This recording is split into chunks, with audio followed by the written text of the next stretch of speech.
Netcasts you love. From people you trust. This is Twit. Bandwidth for the Tech Guy is provided by CacheFly. CacheFly.com. Hi, this is Leo Laporte, and this is my Tech Guy podcast. This show originally aired on the Premier Radio Networks on Sunday, October 20th, 2013. It's episode 2 to the 10th, 1024. Enjoy. The Tech Guy podcast is brought to you by Ting.com. Ting is a mobile phone service that makes sense. You'll save money with Ting. You only pay for what you use, and you don't need a contract. Ting also offers unlimited devices on a single pooled plan. To save $25 on your first Ting device, visit techguy.ting.com.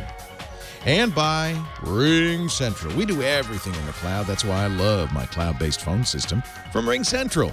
Zero startup costs, and Ring Central is $20 per month per user. Try it now with a 30-day risk-free trial, and when you buy one desk phone, you'll get a second phone free, up to a total of 20 phones. Call 800-543-9980 or visit ringcentral.com and use the promo code TWIT. Well, hey, how are you today? Leo Laporte here, the Tech Guy. Time for the Tech Guy Show, our 1024th episode. Somebody says your gigabyte episode, or could you be your kilobyte episode? 1024 is a magic number. It's 2 to the 8th. So geeks like it. It's 8 bits. Don't mind me. Don't mind me. I'm just a little geek humor. That's all. This phone number 8888 Ask Leo. Very simple. No binary. Just 888-827-5536. It's toll free from anywhere in the U.S. You can ask your questions, make your comments, make your suggestions at that number. The phone ranger Heather Hammond will take your call and direct you to the right party, which is me, because there's no one else here. You can also visit our website, techguylabs.com. Get in there and participate in the chat as well. Click the link on the website. Is it 2 to the 10th? Sorry, not 2 to the 8th. Let's see, 2 to the 10th. So 2 to the 0th is 1. 2 to the 2th is 2. 4. 2 to the 1 is 2. 2 to the 2 is 4. 3 is 8. 4 is 16. 5 is 32. 6 is 64, 7 is 128, 8 is 256. Yeah, you're right. 9 is 512. 10, 2 times 2, 10 times is 1024. Oh, is that what we're doing? Math is hard. I'm so glad my mom's not listening at the moment, and I only know because I know where she's going. Is she into math? Where's she going? She's a math professor. She's a professor of mathematics. Yeah, and I'm well, of course you hate math. Embarrassment. No, it's just normal. That's the way it is. My kids hate computers. 2 to the 10th. I got it wrong. 2 to the 8th is 256. 2 to the 10th. 2 times 2, 10 times. See, 2 squared is 2 to the tooth. Is that a word? No. Well, it's a word. It's the wrong word. Yeah. Well, this October 22nd, 10/22, 2013, Tuesday, day after tomorrow. Wow, is it that soon? Is the new announcements for, I think, iPads. Apple's got an event. Invitations went out last Tuesday. Apple waits to the last minute. Send out invitations because they know the speculation will be crazy. It will probably be new iPads. Do you have an iPad, Heather Hammond? Mom does. But see, okay. So do you want an iPad, or you have any interest in that? No, not at all. I'm kind of keep it simple. 2 devices. You have a nice MacBook Air, which you just got. Yeah. So my kids don't want iPads either. I don't really, it's almost, when I say to them, I will get you an iPad, and they say, no, thanks. It hurts me. Aw. But they might be like me. They just want to be fast and furious, footloose and fancy laptops. free. They both have laptops. I don't need They're both more in college. Stuff. They don't need, I guess tablets, you don't need tablets in college so much. Yeah. Maybe tablets are like Facebook and Twitter for the old people. They think Instagram is what the kids use, and Vine, and that's young people. They look at Facebook, they go, no, I don't want this. I mean, they're on it, but it's Twitter, no interest. But they're on it also, but no interest. But Instagram, they love posting Instagram. It's kind of interesting to see. Anyway, the new iPad, there will be, the way, it's so confusing, Apple. The nomenclature has been just iPad. But the problem is there are several of them, so it's very confusing. The current iPad is its 4th generation. So I call it, and those who kind of have to follow this call it iPad 4, not Apple, though. Apple's just the iPad. For a while, it was the new iPad. Now it's just iPad. What do they call the next one? Well, it's going to be 5th generation iPad, but they'll call it just iPad probably. There's the iPad mini. No idea what they're going to do with that. Some think strongly that they will do a Retina version, a high-resolution display, which it sorely needs, in my opinion. But others, myself included, are skeptical, not sure. Hard to keep the price low at $329. Keep the battery life high at 10 hours when you put a high-res screen in that device. So we don't know. I don't know how they're going to do it. But, Apple, they're good. They're good. It's what the real problem for Apple is at this point. So is the iPad, and it's pretty mature, and there's not a whole lot you can do to make it better. You could put, I guess, a better camera in there. You can't, that's about it, right? They're going to make it, from the rumors and the pictures we've seen, they're going to make it thinner, the bezel, that frame around the screen will be thinner. It's pretty big right now on the iPad. It was actually an interesting thing to do on the iPad mini. They reduced the bezel, and everybody thought, well, this is an interesting thing to do, as I just said, because how do you hold it without touching the screen? And they had to put in software that said, detected false touches. The reason for the iPad having a big bezel, a big frame around it, is so that you have something to hold on to without touching the screen. But in order to get the mini size, they had to reduce that frame. And I guess now that they figured out how to do it, they'll do it on the iPad 5th generation. So if you're looking, I'm holding up my iPad 3rd generation, which is pretty much indistinguishable from the 4th generation. If you look at it, I guess you could see where they could shrink the frame by half and take an inch off in each dimension. They're going to make it thinner, apparently, more like an iPad mini. This is all speculation. We'll find out 2 days from now. Blip in our chat room said stereo speakers. That'd be nice. It would be, wouldn't it? They've got the room for it, but they didn't do it. They only cut one side. A better camera. Right now, it's a 5-megapixel camera. That's not even as, they could make it better. What is it, 8 on the iPhone? They could put the fingerprint reader on it, and it'd be interesting to see if they do that or not. I don't know. I don't know. We'll also finally, I like that. James in our chat room, he's a ham VA3 JPX, says, what if they put the speakers on the front? Ooh, I like that. The only company that does that right now is HTC with their HTC One phone. It has the speakers in the front. It's great. It's smart. It's obvious.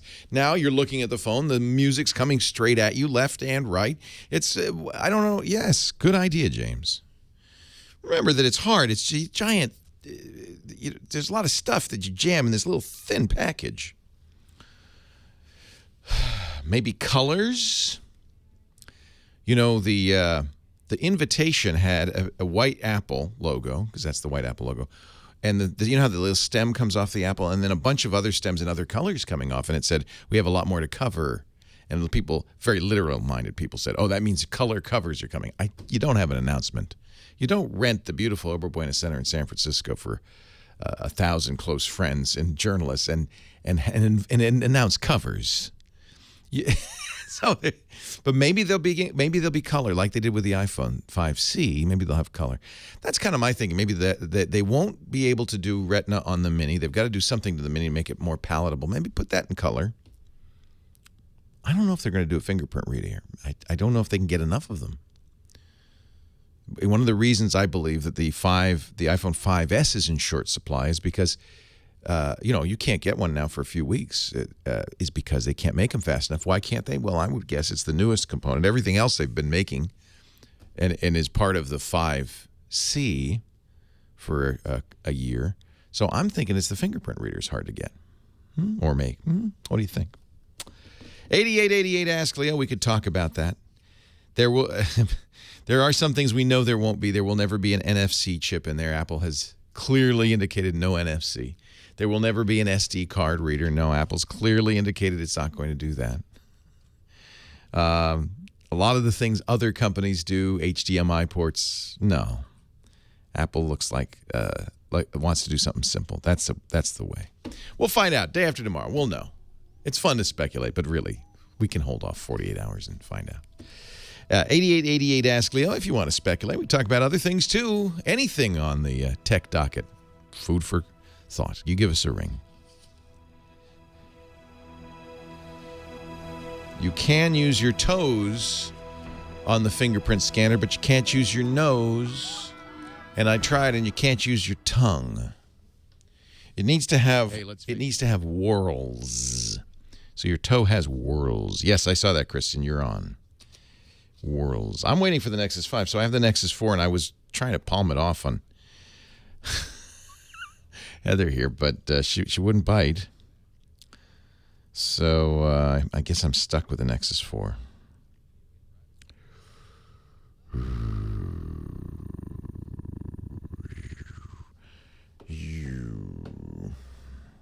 They might, I don't know what it's hard when you have a successful product. It's hard to know where to go, what to do.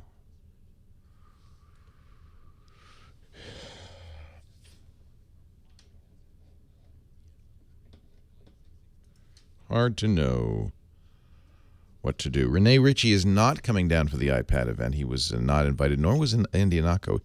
In fact, I think now anybody associated with me will no longer be invited to Apple events.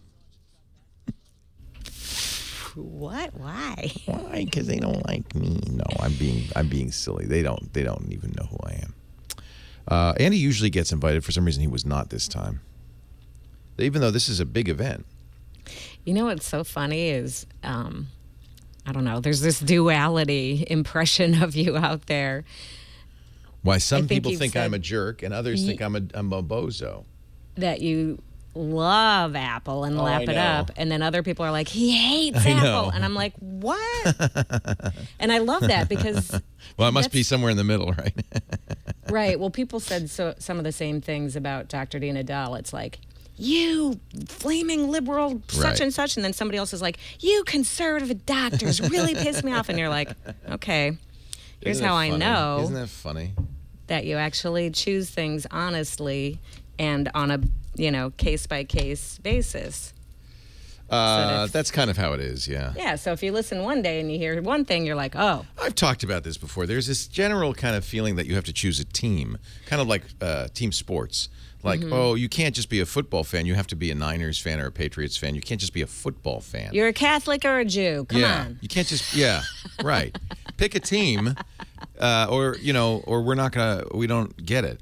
But in the kind of journalism I do, which is a dying breed, you don't pick a team. You just try to give an objective opinion. And the main reason I don't pick a team is because I don't really think my job is to support a company. My job is to support users who have to deal with these horrible companies. And all of them, in some respect or other, are horrible. So when they do a good job, I say that. I'm not.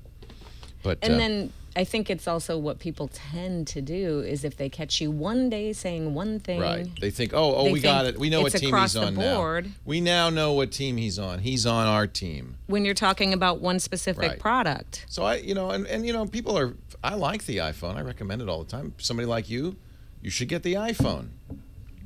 Right? Mm-hmm. That's for you. We're friends. There's no reason not to get an iPhone. I think it's a good choice for you.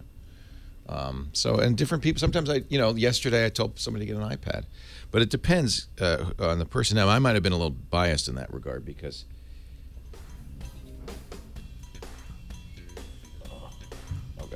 I might be a little biased in that regard because she was a little old lady, so I said I should get an iPad. But I do think the Nexus 7 is fabulous, and I've recommended it many, many, many times. But it depends on the person. Some people, and I tried to get you to use an Android device, and you didn't like it. So nothing wrong with that. That's perfectly fine not to like it, and you should not get one. Anyway. Oh, and that charger didn't hardly cost me anything. Okay, because that's nice of you. We'll give it to Johnny. Well, I ran out of battery on Monday, and I was like, Oh, I meant to tell you. Any US, I assume everybody has micro USB.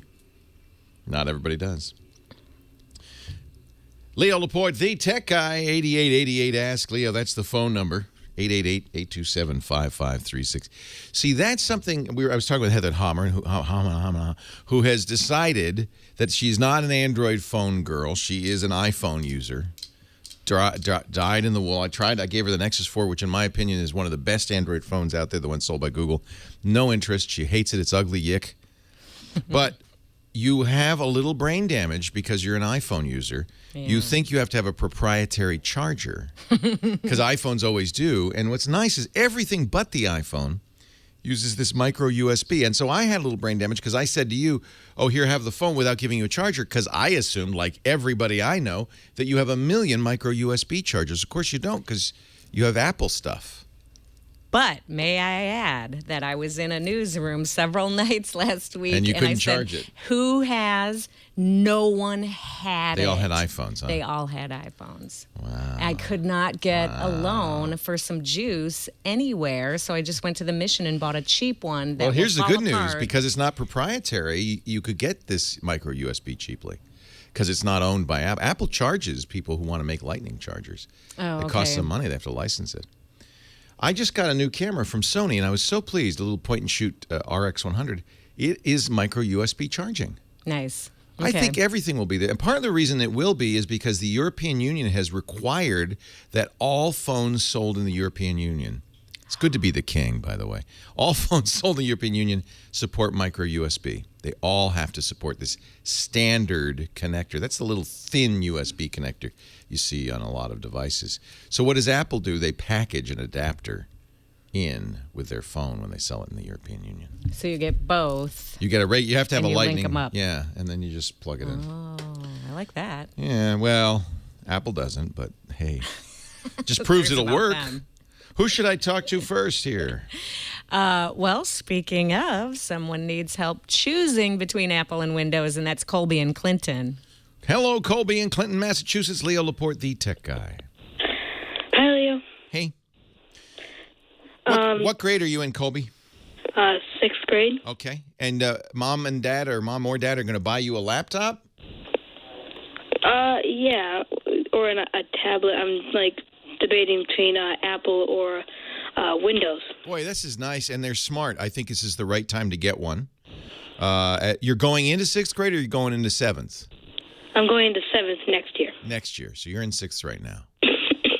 Yeah. So does the school have any choice? No, we don't use iPads at our school. This is not an easy choice. So you should look at what I presume you're going to middle school next year. Is that right? No, I'm already in. You're already in it. And so in the middle school, do they use computers at all?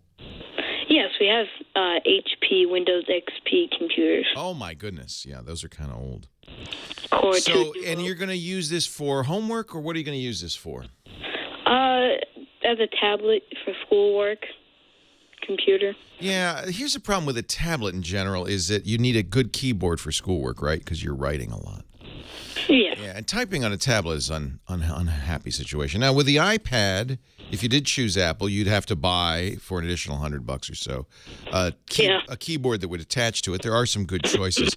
But the iPad's really not designed around typing. So the other tablet, I presume you're thinking about a Windows RT or a Surface, maybe, as RT tablet. Microsoft's coming out with new ones in 2 days, so you might want to wait and see what they do.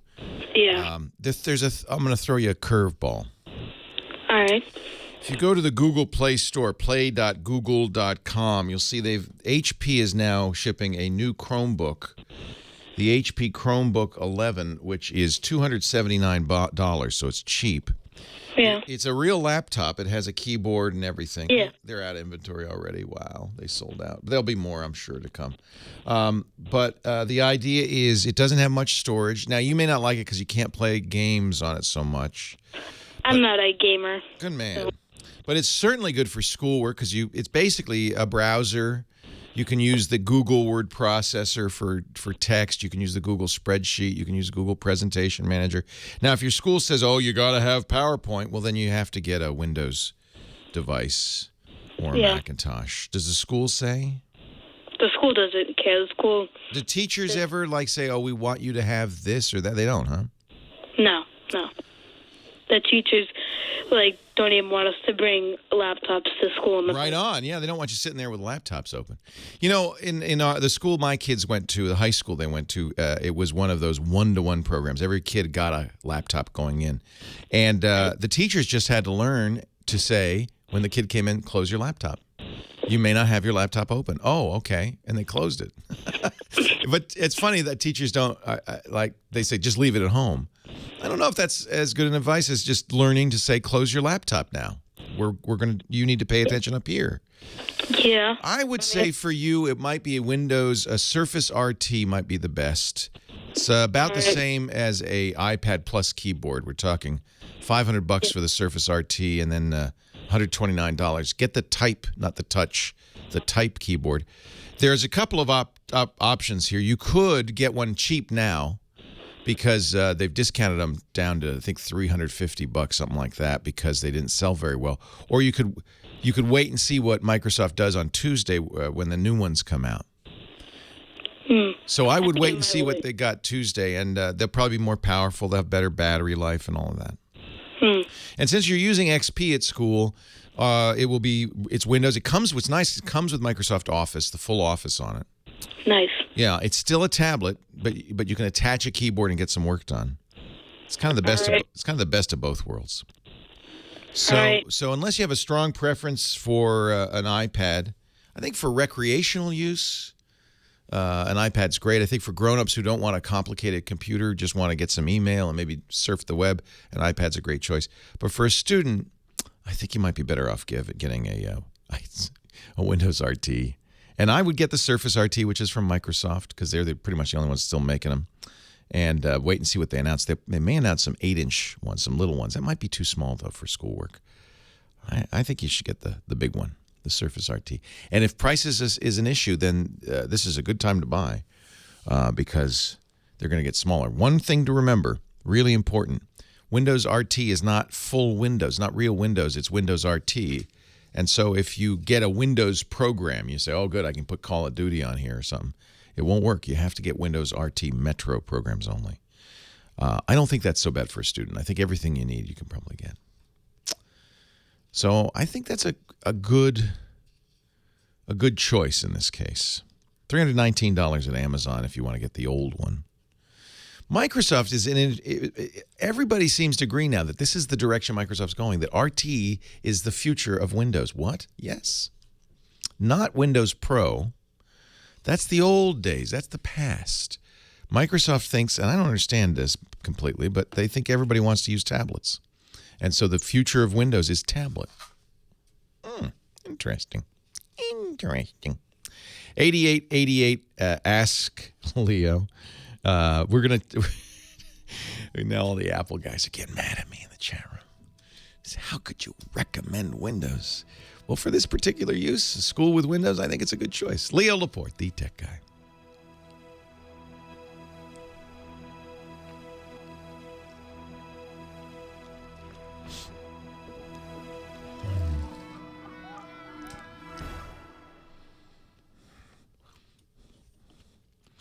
When would I review apps from the Microsoft App Store? When would you like me to do that? Oh, on the Windows Weekly Show? Sure. Good idea. We do.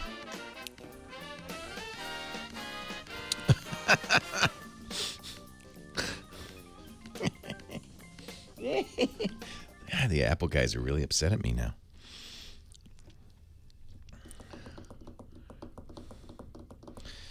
I really try to tailor the recommendation for what the kid needs, and I think in this case this is the right choice. Yeah.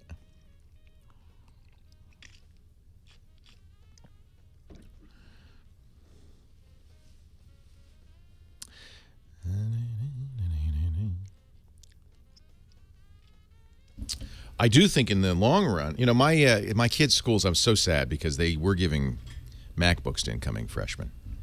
And then Apple just really made it more and more expensive, and they couldn't afford to do it. So they started they now get Lenovo laptops that are designed for school. But I kind of think it would have been good to do this, the Chromebook, because it's a lot cheaper. Yeah, see this one, okay. Oh, so it's just white blue that they don't have. White green they still have in stock. White yellow coming soon. So it's just the color they're out of inventory. I should order one of these. White red is available. I think for a student, this is probably a good choice. Not for the whole person, because you can't really, can't play games on it and stuff.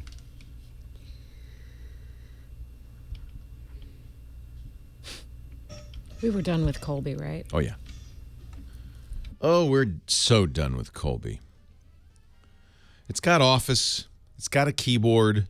It's Windows. He's using Windows in the school. They're using XP. So despite the fact that he says the teachers don't care, they're going to ask for Microsoft Office documents. And a lot of, what they do, it's interesting. In schools these days, a lot, they teach PowerPoint.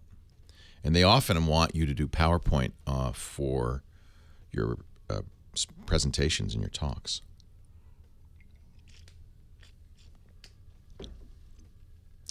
The nice thing about Chromebooks is they're very secure, very cheap, very reliable. Pages is wonderful, and I love it, but it's not. If any kid who try to use Pages in a Windows environment, school is going to be sad. There's no point in stretching. It's like, yeah, he can do it, or he could get Office.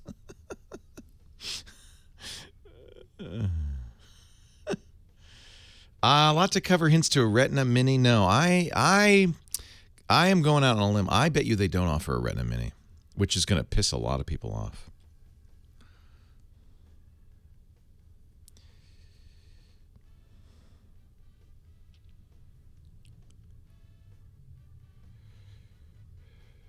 I hate PowerPoint with a passion. I far prefer Keynote.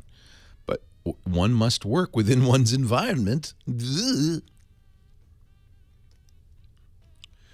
I'm not willing to do a side bet. In a way, it's, you understand that if I go on the air in front of 1 million people, as I just did, and say that I don't think there's going to be a Retina Mini, that's a pretty big bet. Bigger than any side bet I could make, right? I've just gone in front of 1 million people and said, I don't think there's going to be a Mini. That's bigger than any bet you ever took, I bet. I'll bet. Leo Laporte, the tech guy. Scott's next in Springfield, Pennsylvania. Hi, Scott. Leo Laporte here. Hi, how you doing? I'm great. How are you? Okay. What can I do for you? Now that you've hit a nice big round number, I just want to say congratulations on the 124th episode. my 2 to the 10th episode. That's a big number, isn't it? 1,020. It's not even how many shows I've done. That's just since I became the tech guy in 2004. But I started doing computer talk radio in 1992, 21 years ago. I think actually in 1991, 22 years ago. So it's probably a bigger number. It's 2 to the 20th. I don't know what it is. What can keep it up, please. Thank you. I like what I'm doing. I'm lucky to be able to do it. What can I do for you? That's all. Oh, aren't you sweet? Well, thank you. How about Andrew in Indianapolis? Hi, Andrew. Leo Laporte, the tech guy. Hello. Surprised, Andrew. Yes. Welcome. Long time, first time. Thank you. Congrats on the 1024th episode. Thank you. It's a number only a geek could love. Yes. My sister and I are not much for coding, but I know that in hardware, when something gets old, you have to look at if it's better to repair it or replace it. We have a friend who has an ASP Classic website, and it doesn't have a search feature, PayPal, any kind of social media integration. Should we try to cram these things in, or should we rewrite it? Look into going. Whose is? Does he have hosting, or how does this site work? Yes. Yes, they have hosting, and that's one of the reasons that we're looking into, maybe not going with ASP anymore because the hosting is more expensive. Right. So Windows-based. ASP is a Windows .NET hosting, and it's still supported. It's still around, but they do charge more for it because they have to run IIS, Microsoft's server. ASP stands for Active Server Pages, in case you're interested. A completely meaningless acronym. But I would say that, first of all, it depends how much investment in .NET he has. .NET's not dead. ASP's not dead. And if he's got a lot of custom code... It's ASP Classic. That's dead. We haven't even moved to .NET yet. That's dead. Dear. Okay. Has he had a lot of custom code made for him? No, not really. So he's really just sitting on top of what they, was baked into ASP and that offers, right? Right. Yeah. I mean, there's a lot of places you could go that you could get the same functionality in a more modern site. One of our sponsors, for instance, I'll say this ahead of time. This is a sponsor, Squarespace.com, but I'll give you an example of how this is more modern. It is, all the sites are mobile responsive, which means, in the days in 2002, when ASP Classic was created, the idea of a website working on a little screen and a big screen, nobody understood what little screen you're talking about in 2002. Nowadays, at least half of his visitors are coming in on mobile. So he either has a separate mobile site, which is a lot or he's not good on mobile. So a modern web design and a modern web hosting service, he would have what's called mobile responsive design, one site that resizes itself appropriately depending on the size of the screen. That's an example of a technology that has shifted considerably over the last just 2 or 3 years. I think he could probably do everything he's doing on somebody like Squarespace. Squarespace is the host plus the software. Does he pay somebody to maintain his site? No, it's friends and family. So he maintains it himself? For the most part. Yeah, I think Squarespace is a good choice. The Squarespace, you don't have to be a developer.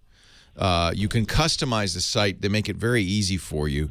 And then they have very simple, easy ways to post to the site, either through the web. They have smartphone apps that make it very easy to update the content, which is, of course, the main reason you'd have a website.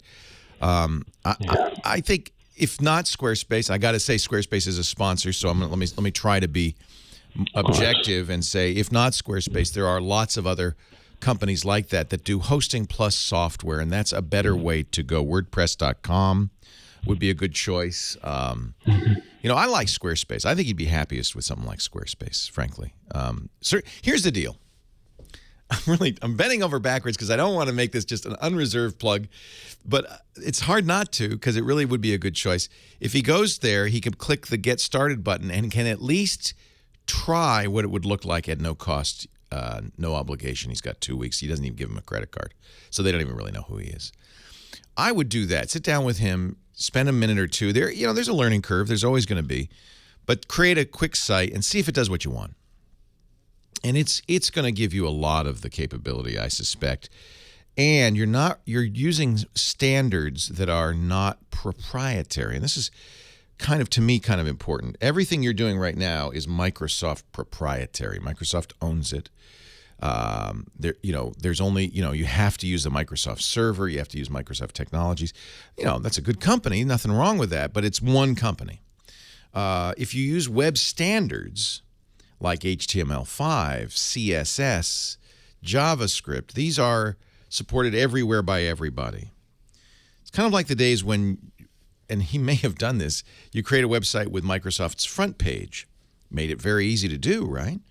But then when Microsoft killed front page, you were kind of out of luck because there was no easy migration and you were dependent on front page for a lot of your functionality. So I think it's nice to go to web standards. Squarespace would do that. I think WordPress.com would be another good choice. I don't think you should go to just a standard host. I think you want somebody who bundles hosting plus the content management system. all together. It's a better way to go. You don't have to keep your software up to date. They do it for you. It's in effect a managed environment.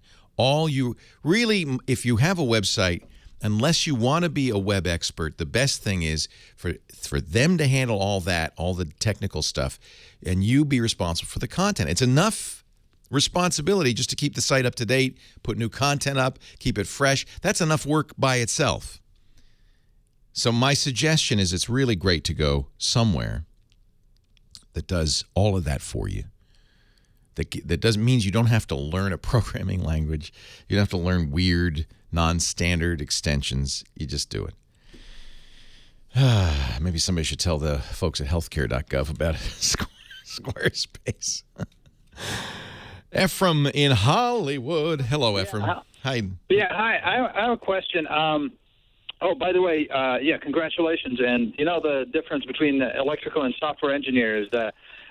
Electrical thinks there's 1,000 bytes in a kilobyte, and the software thinks there's like a 1,024 grams in a kilogram. Decimal versus binary. They'll never the twain shall meet. Yep.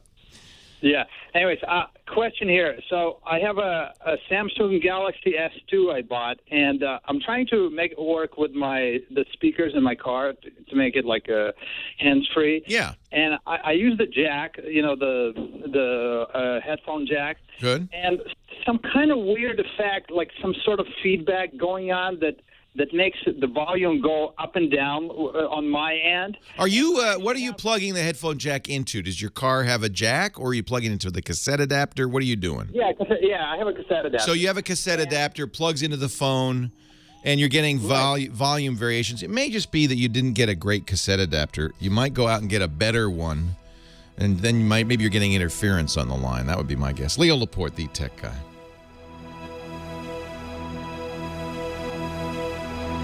Let's actually, before we talk about the episode, let's talk about Ting. How about Ting? Since you're talking about cell phones right now, in fact, this you should consider, Heather, because nobody likes their cell phone company, frankly. Ting takes Sprint service and resells it. And then on top of it puts really great service and really great policies. If you go to techguy.ting.com, you can find out more about it. The idea is that there are a no BS mobile service. You don't have a contract with them. There are no early termination fees. In fact, if you have an early termination fee, that's like I have to pay $175. Actually, I think it's like $275 now to get out of Verizon. She's writing this down. I love it.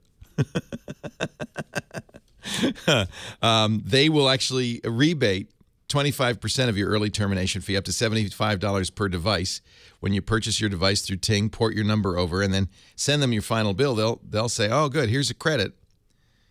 You can find out more about that at ting.com/ETF. You will save money, and the best way to find out about this is to go to techguy.ting.com, click rates. Now, the way this works, they bill you at the end of the month, so you only pay for what you use. But just to get an idea of what it might cost, let's say, nowadays, people don't talk so much anymore. Let's say 1,000 minutes is enough for you. By the way, this is great for a shared, like a family plan. In fact, let's really make this tough. Let's say 4 phones for a family plan or a small business, 1,000 shared minutes, 1,000 shared messages. We're going to give you lots of data, though, these days. Let's start with 3 gigs of data. The monthly charge for all 4 phones is $107 a month. And you may not even pay that much because you only pay for what you use.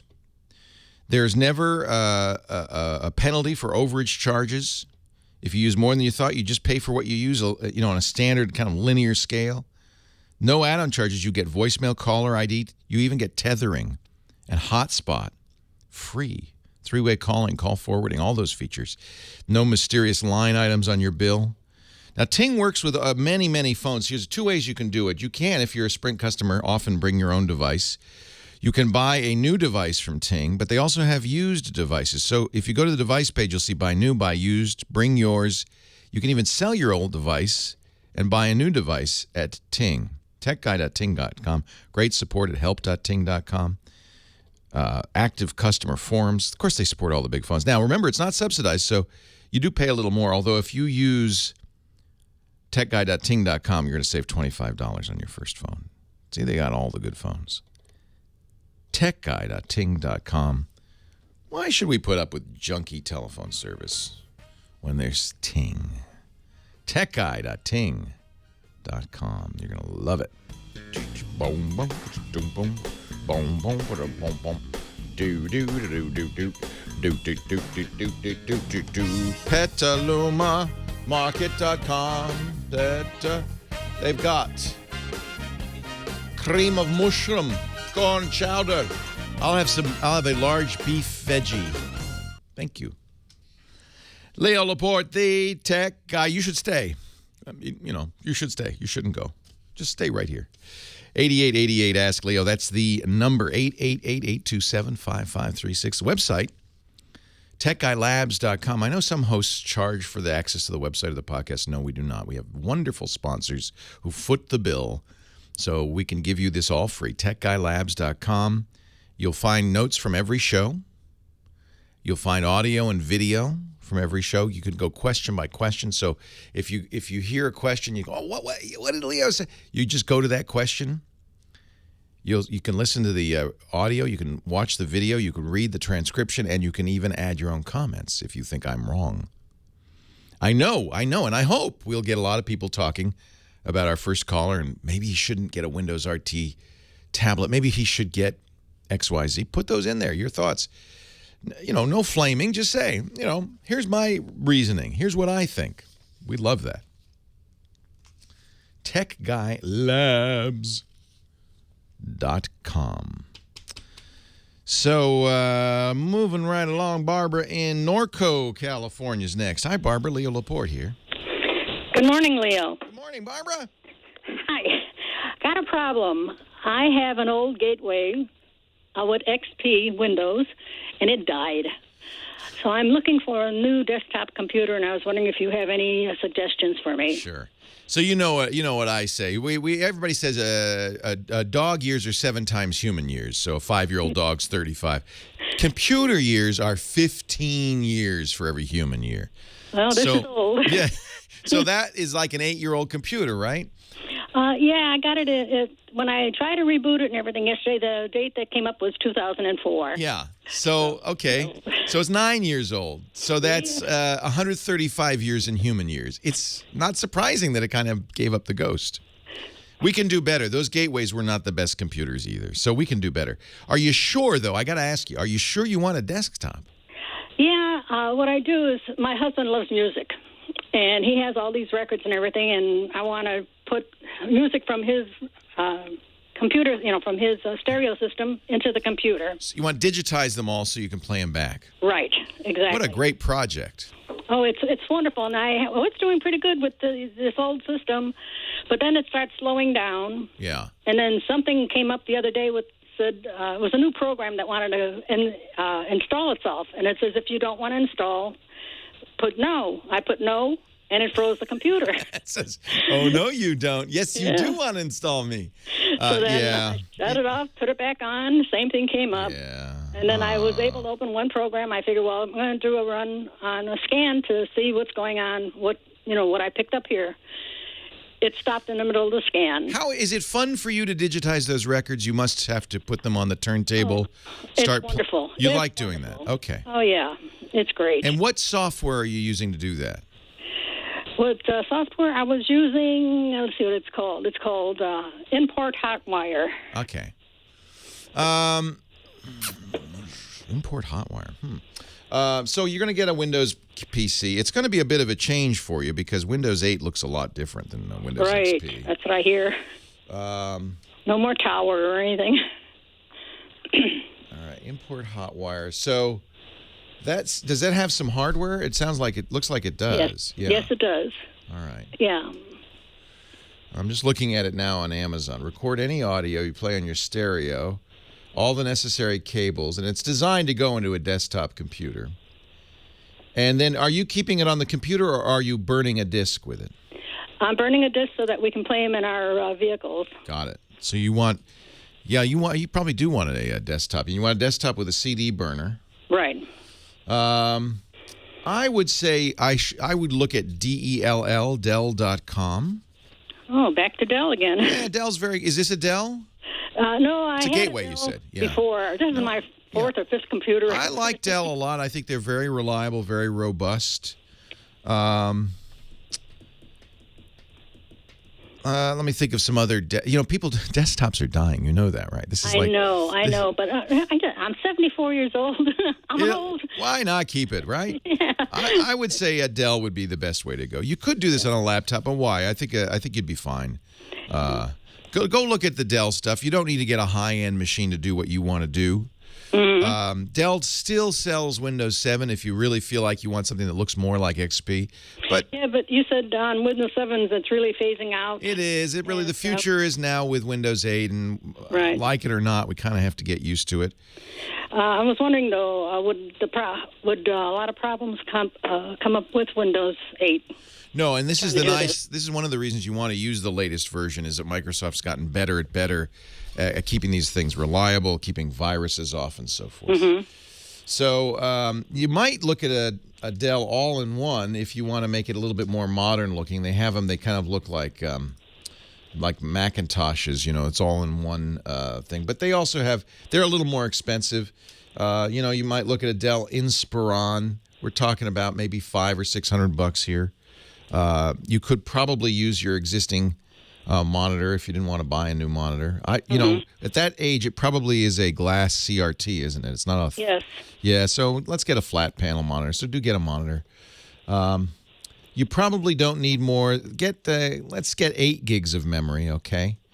8 gigs. You could get by with 4, but why not get 8? It's not much more expensive, and they do come with terabyte hard drives. That's a lot of space. You get all those records on there easily. Oh, okay. Yeah, I think a Dell Inspiron is probably a pretty good choice for you. All right, I'll look around and see where I can find it. My husband says, "Go on the computer and look." I says, "I can't get on my computer." Oh, yeah, you can't, can you? Okay, well, then you're going to a big box store, something like that, probably, right? Yes. All right, well, then, we'll see what they have there. They'll also have HP there. They may have Lenovo's. Just the thing about I'm sorry. The thing about big box stores is they're never the latest model, right? It's always the model that the manufacturer says, yeah, we kind of want to move these refrigerators. Yeah. But that's okay for you. I don't think that's the end of the world. Yeah, my son has a Lenovo, and he's got a business that he uses it in, and he's pretty happy with that. They're excellent. And I never heard of it before. Yeah, well, it's the old IBM ThinkPads. It was bought by a Chinese company. Lenovo's Chinese. I probably wouldn't get the low-end Lenovo's, which is what you're looking at, low-end computers, because their low-end stuff is not as good. I would say stick with Dell. They'll have Dells there. If they don't, HP's fine, too. Okay, great. All right. I sure appreciate your help, Leo. My pleasure. Thanks for calling. That's a great project. I love that. Burning them to CDs. Now, I should explain, but I will in a second, what I said. PCs are dead. CDs are dead. Ripping records is dead. All of this stuff is ancient history. Bruce is in Canoga Park, California, our next caller. Hi, Bruce. Leo Laporte, the tech guy. Hey, Leo. How you doing? Great. How are you? I'm doing great. Hey, my question is, I was trying to download the Windows 8.1 yesterday, and it was doing its business for a while, and then it says I need to uninstall an app called Asus A1 Charger Plus. Okay. It's an Asus computer. Yeah. And so apparently Microsoft has decided or found out it's not compatible. Okay, well, my question is, I don't even have a program called Asus Plus. Great. I have something called an A1 Suite, and that's got... It's part of the suite, probably, yeah. But I was afraid to delete it since it's an Asus computer. Yeah, you don't need any of that stuff, and you probably have the discs that came with it. But I would hold off and wait until 8.1 gets updated, because you do want to keep everything. You don't want to have to do that. Leo Laporte, the tech guy.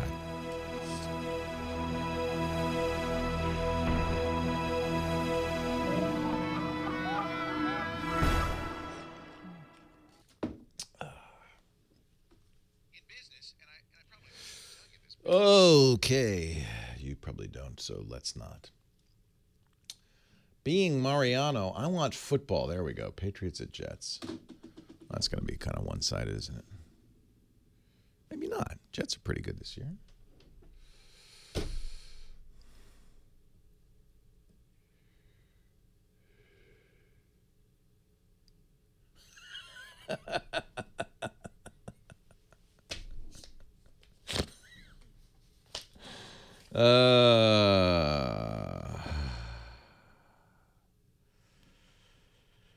No, Mr. Corangle. We tried to explain this to everybody because this was a common misconception some of the blogs perpetrated. A start button does not a start menu make. Thank you, sir. You're a gentleman and a soup bringer. Thank you. Yeah, SteelSeries I'm not familiar with, but yeah, you might want to wait. If Windows 8.1 says, hey, I don't work with this, you might want to wait. There'll be an update soon. Niners at Nashville. I should have worn my Titans shirt to make Lisa mad, but I don't really want to make Lisa mad. So the ISO, I put the link yesterday into the chat room. Let me do it again. There is an ISO for Windows. And the link is this.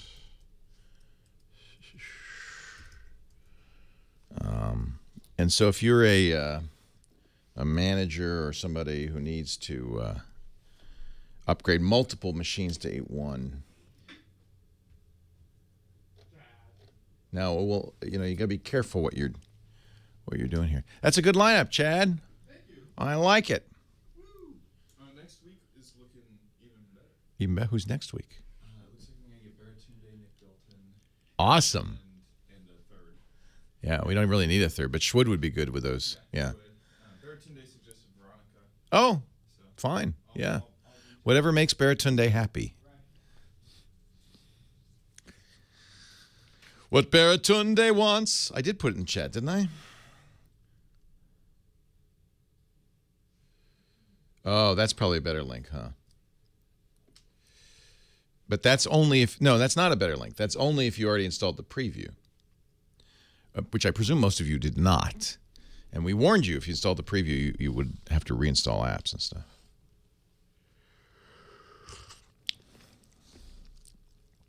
I have a Samsung Smart Evolution breakout box on my OLED TV, and I think it's a great idea. First of all, it makes the TV panel thinner, right? There's nothing. The guts of it are separate. I find it works very well. All the heat and all of that stuff is separate, easier to fix. I think it's a good idea. Why wouldn't you?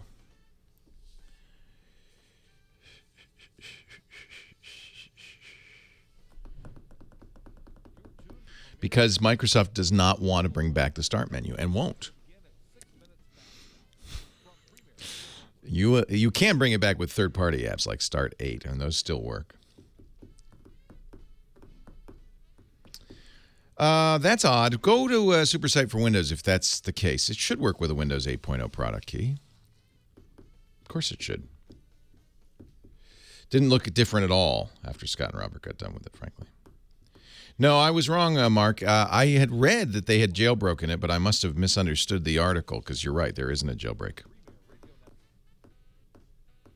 Nope. Millions of people have requested it. So here's the deal. We're the guinea pigs in a grand experiment. Actually, it's not even an experiment. We're the victims of a transition that Microsoft has deemed necessary. Microsoft has decided that desktop computing is dead, and the future is tablet computing, and they want to move Windows to tablet. But as you know, with Microsoft, it's so hard for them to leave legacy systems behind. So we are in this transitional period, which is very ugly, where half of Windows is a touchscreen operating system and half of Windows is a desktop operating system. That means you have 2 Internet Explorers, 3 control panels. You have this mishmash, this horrendous mishmash. You have Metro apps plus desktop apps.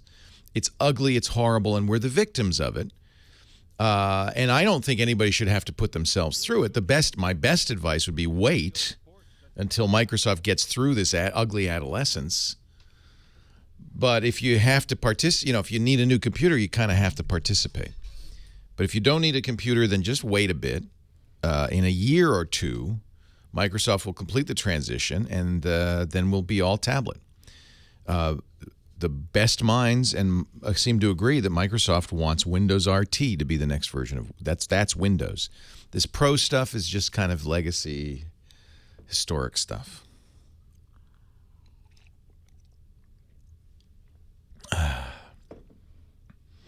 I had no trouble with my upgrade, but yes, it's certainly a good idea to make the recovery media. I'll mention that when we come back. Make the recovery media before you do any Windows 8.1 upgrade. But you should have recovery media. I think I say that a lot, but I'll say it again. Microsoft understands that a lot of their business comes from people who are still using XP. They can't move too fast. And this has always been a problem for Microsoft, frankly. Windows code is horrific code because when they get a new version of Windows, they test it against all the existing apps, and they'll add code to an app to Windows just to make an app work. I don't think Apple. Well, I don't know. I don't know what Apple's going to do.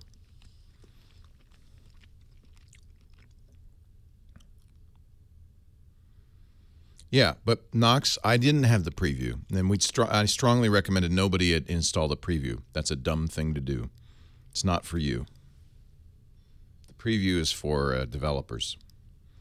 So the link I'm giving out is the link that anybody who paid attention should be following.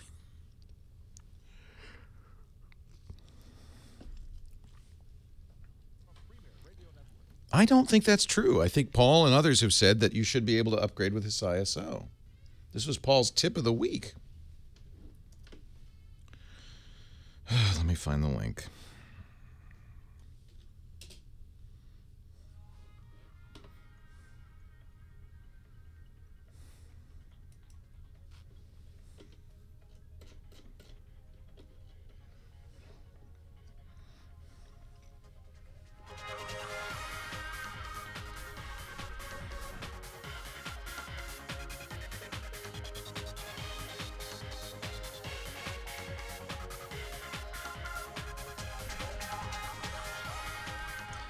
Well, hey, how are you today? Leo Laporte here, the tech guy, and this is the time when we get together. We talk about computers and the internet and cell phones and home theater. And coming up at 33 1/3 after the hour, our digital photographer, Chris Marquardt, stops by. Well, he's going to do a little myth busting, but I also want to talk about a huge announcement that Sony made this week in digital photography that changes everything. What? Yeah, we'll talk about that in about half an hour. I did promise I would explain what I meant when I said PCs are dead and CDs are dead and DVDs are dead. They're not dead yet. They're sickly. They're not feeling well. And you know what? Record this and play it back in about 5 years and see if I'm right. Because I could be wrong. We're prognosticating, and there's many a slip twixt the gum and the lip, or the cup and the lip, or something. Things can change as people realize that maybe this wasn't such a good idea.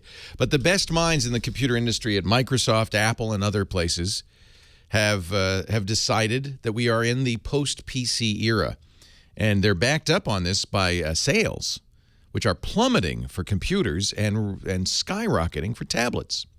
Turns out people really want iPads and similar tablets, really don't want desktop computers anymore.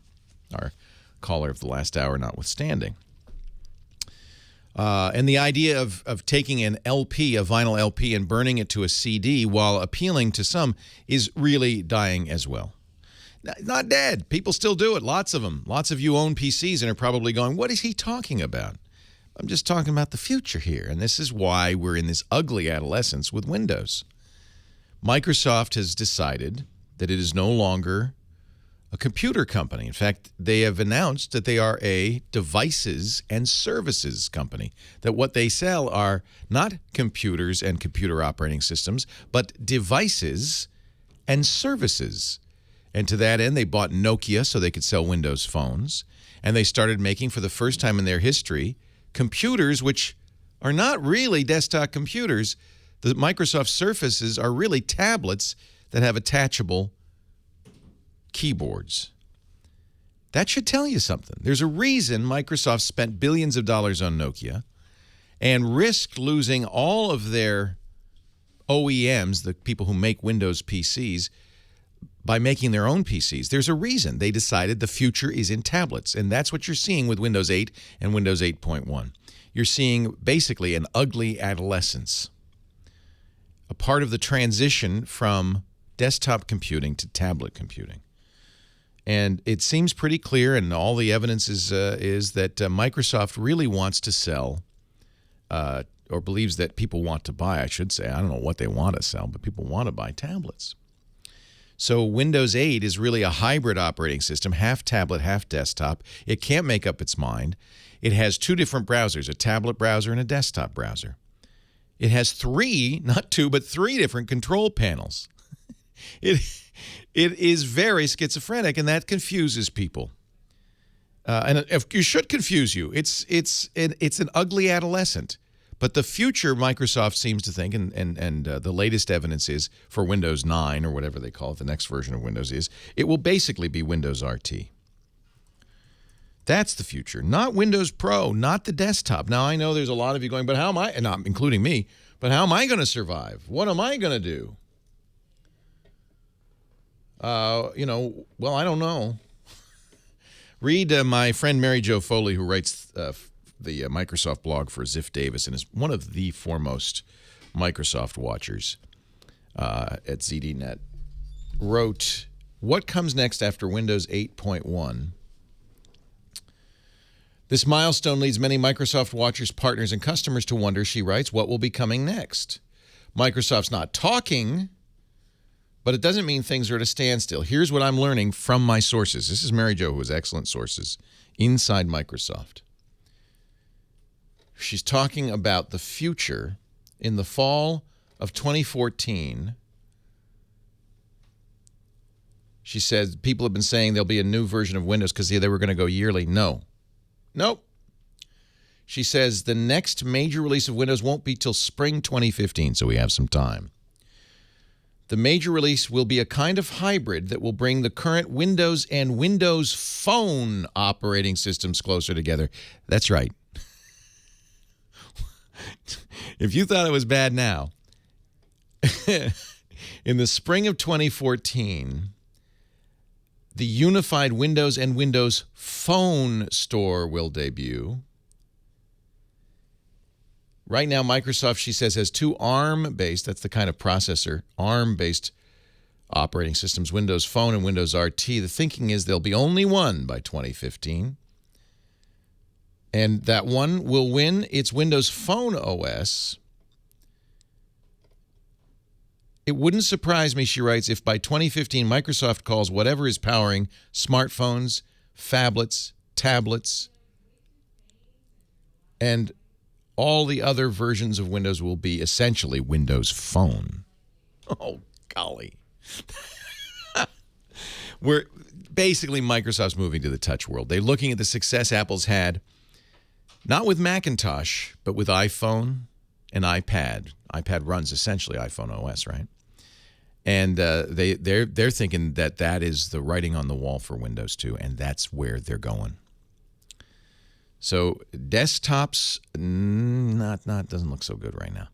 And physical media, well, you can see it's bye-bye. It's wonderful if you want to take those old LPs and convert them by dint of a lot of effort to CDs. But you know what everybody else is doing? They're getting subscriptions with Google Music or Amazon Music or Microsoft's Xbox Music or Spotify or Rdio, and they're listening to it streaming. They don't even own it.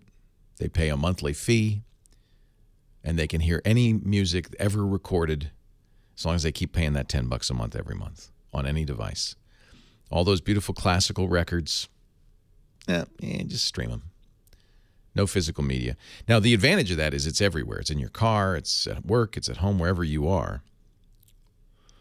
And people are saying, well, the quality is terrible. Yeah, but nobody knows that, just you.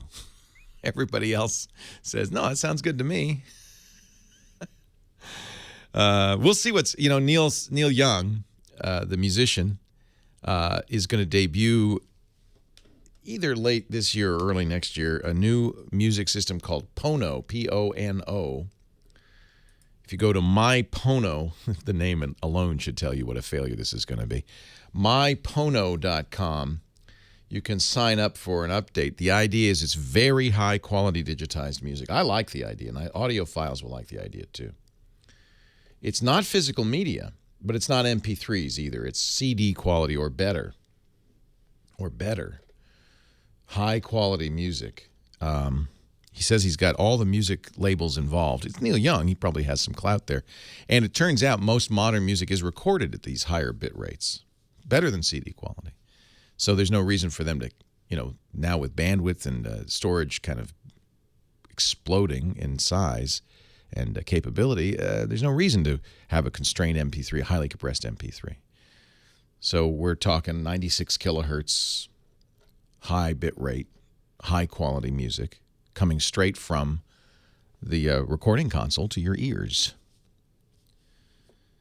So 190, what is it? 124-bit, 192 hertz. I think that's what it is. 192 samples per second, each sample being 24 bits. That's a lot better than 128/16, which is what CDs are. So streaming music is not physical medium. I think movies, it's going to happen too, but it's going to be a little slower because they're so big. And desktop computing, I don't see a bright future for it. Somebody's going to still need them, video editors, programmers, I guess. It's going to be a specialty product. It's not going to be a mainstream product. And the price will match. Watch carefully how much Apple charges on its Mac Pro. It's going to announce that on Tuesday. That'll give you an idea of the future of desktop computing and how much it's going to cost. Leo Laporte, the tech guy.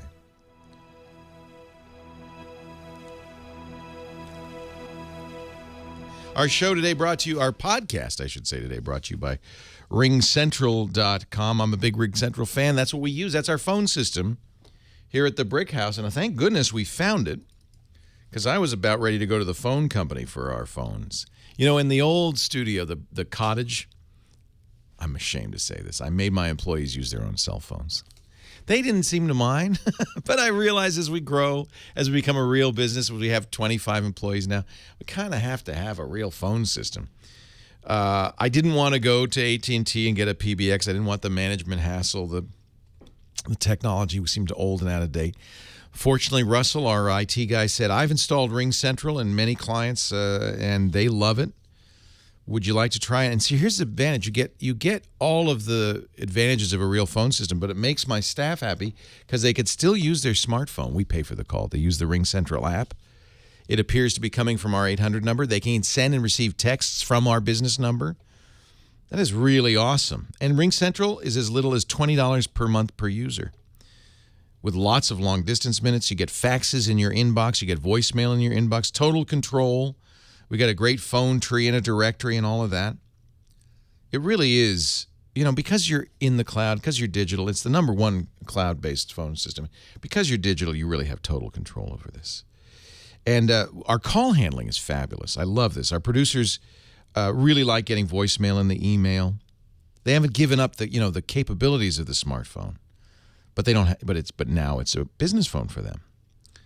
Also, send and receive faxes from the email, from the PC, from your smartphone or tablet. New faxes arrive in your email inbox, so, they don't ever have to miss anything. You could preview and print faxes, design cover sheets, even sign faxes right from your computer electronically. You never have to use a fax machine again. I can go on and on. I would recommend you visit ringcentral.com. If you decide to buy, use our promo code TWIT or call a special number just for TWIT listeners. Podcast listeners, 800-543-9980, 800-543-9980. And you could start with a 30-day risk-free trial and our special offer. When you buy a desk phone, you'll get a second phone free up to a total of 20 phones. We use the Polycom conferencing system. We use Polycom desk phones. It's great. It's just like a real phone system. It is a real phone system. It's just better. 800-543-9980, 800-543-9980, or visit ringcentral.com and use our promo code TWIT. Yeah, Pono's going to be very interesting. I will certainly sign up, but I bet you it's a flop only because most people don't even know the difference. What's interesting is they stopped saying on their page the 192 hertz 24-bit. I think that they understand that doesn't communicate.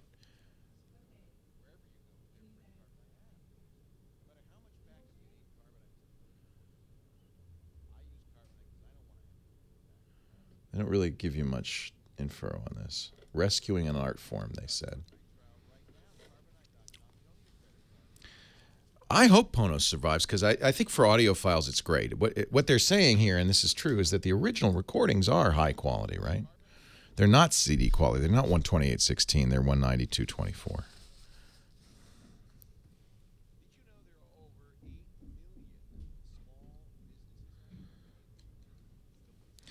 Well, did Paul change his tune, or did I misunderstand? Because this was the note that he wrote on his tip of the week. Create Windows 8.1 or 8.0 install media. You can use your product key to make install media and do a clean install. So are you saying that's not true?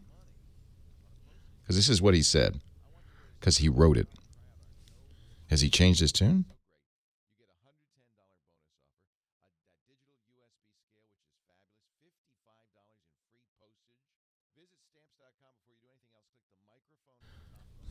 The secret page is the one we've been talking about. The not so secret page.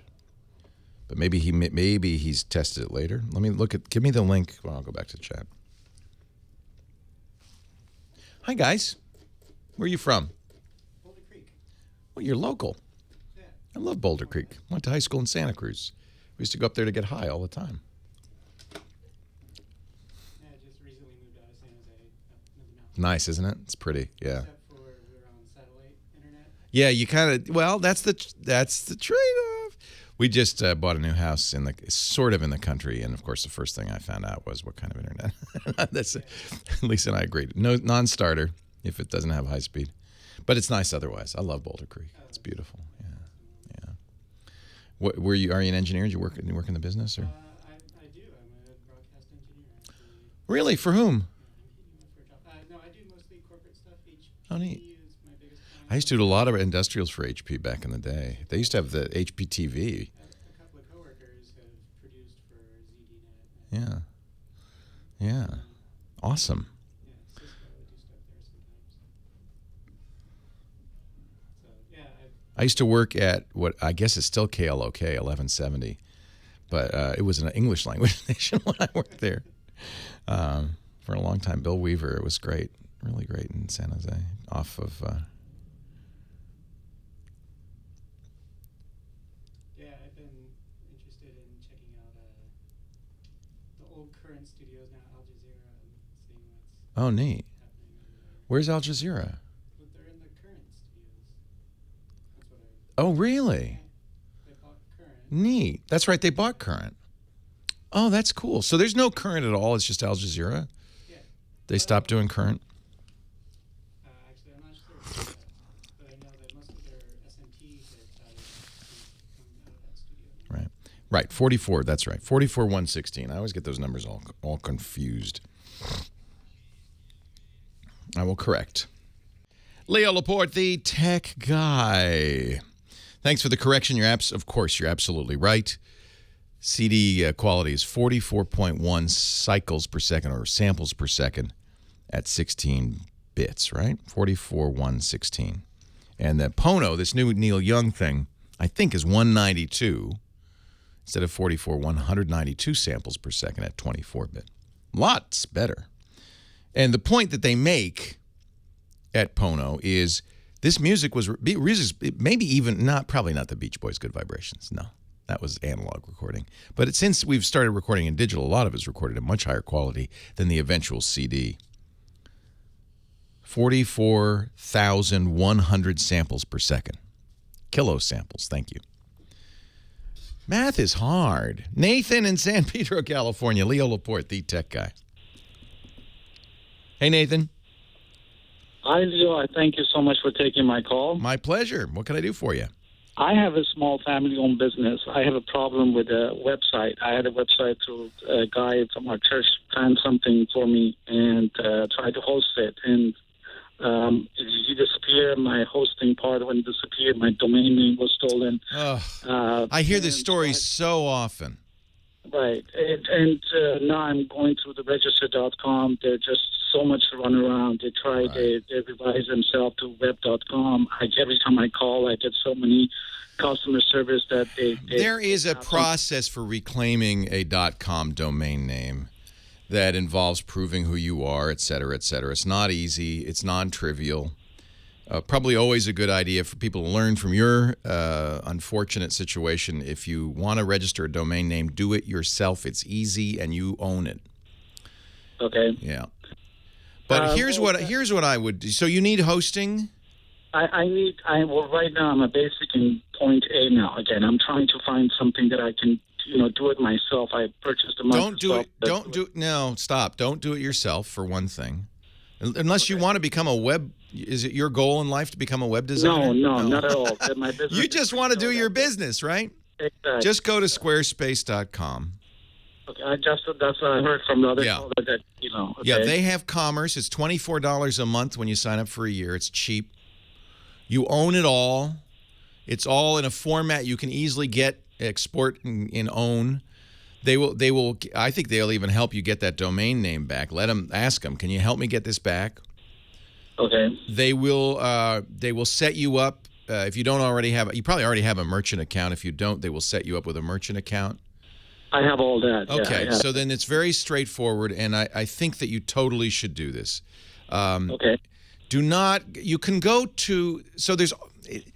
People get bit by this a lot. There's different kinds of hosting. There are companies that will rent you a server. This is what we do. If you're a pro and you want to pay professional engineers to manage it and administer the system and stuff, we need to do that because we're we broadcast on the internet. It's kind of our business. I wouldn't recommend it because it's very, very, very expensive. But if you there's that level. There's different levels. The most basic level. In fact, let me go through this real quickly. The ladder of hosting. You could, in your basement, have computers. A web host is just a computer. A server is a regular computer running some special software. That's all.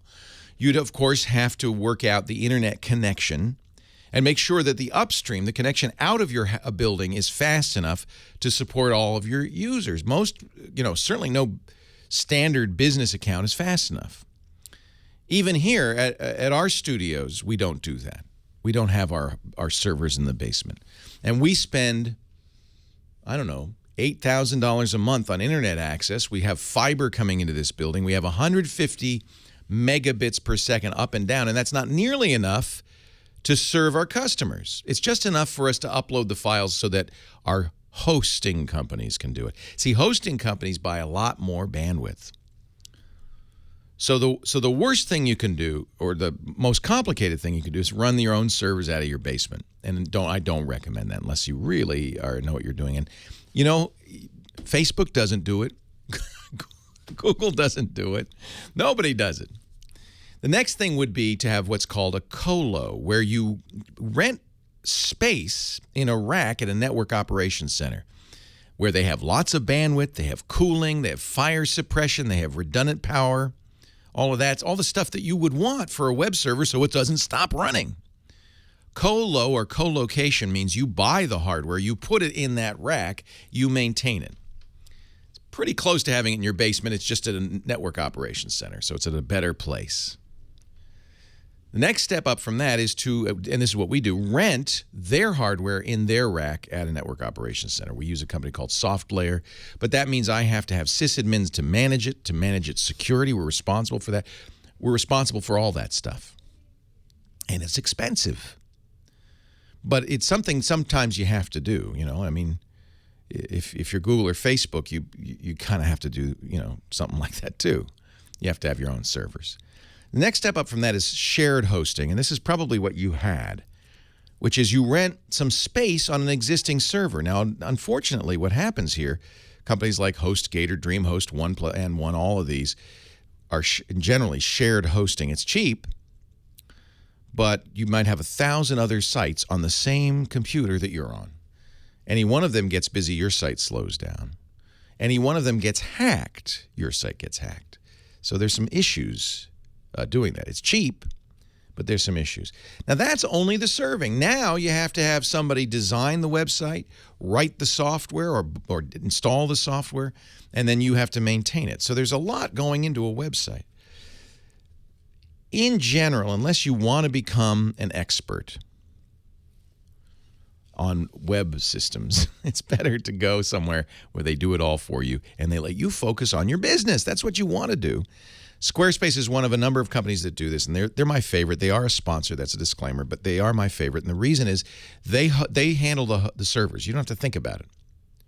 And they do it very, very, very well. They also write the software that goes on top of it. It's one of the reasons those servers work so well is they control the whole kit and caboodle. You are just putting your stuff on their servers. But you own your stuff. You own your name. They help you with it.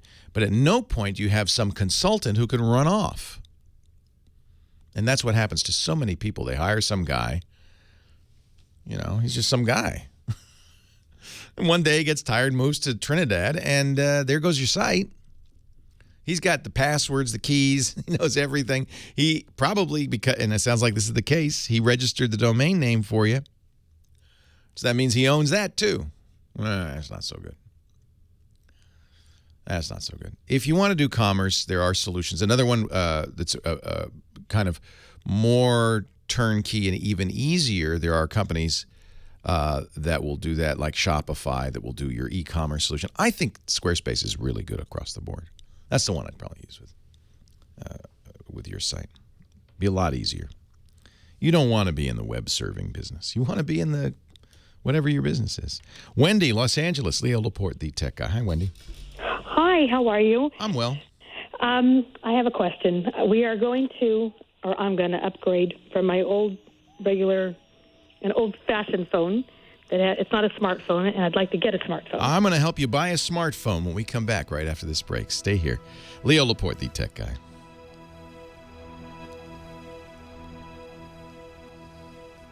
We had who was the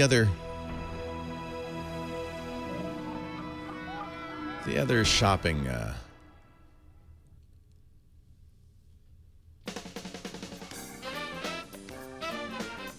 No, he wanted to do commerce, yay. And I don't think that's actually a very good plan. Yeah, we'll get Chris Marquardt up here.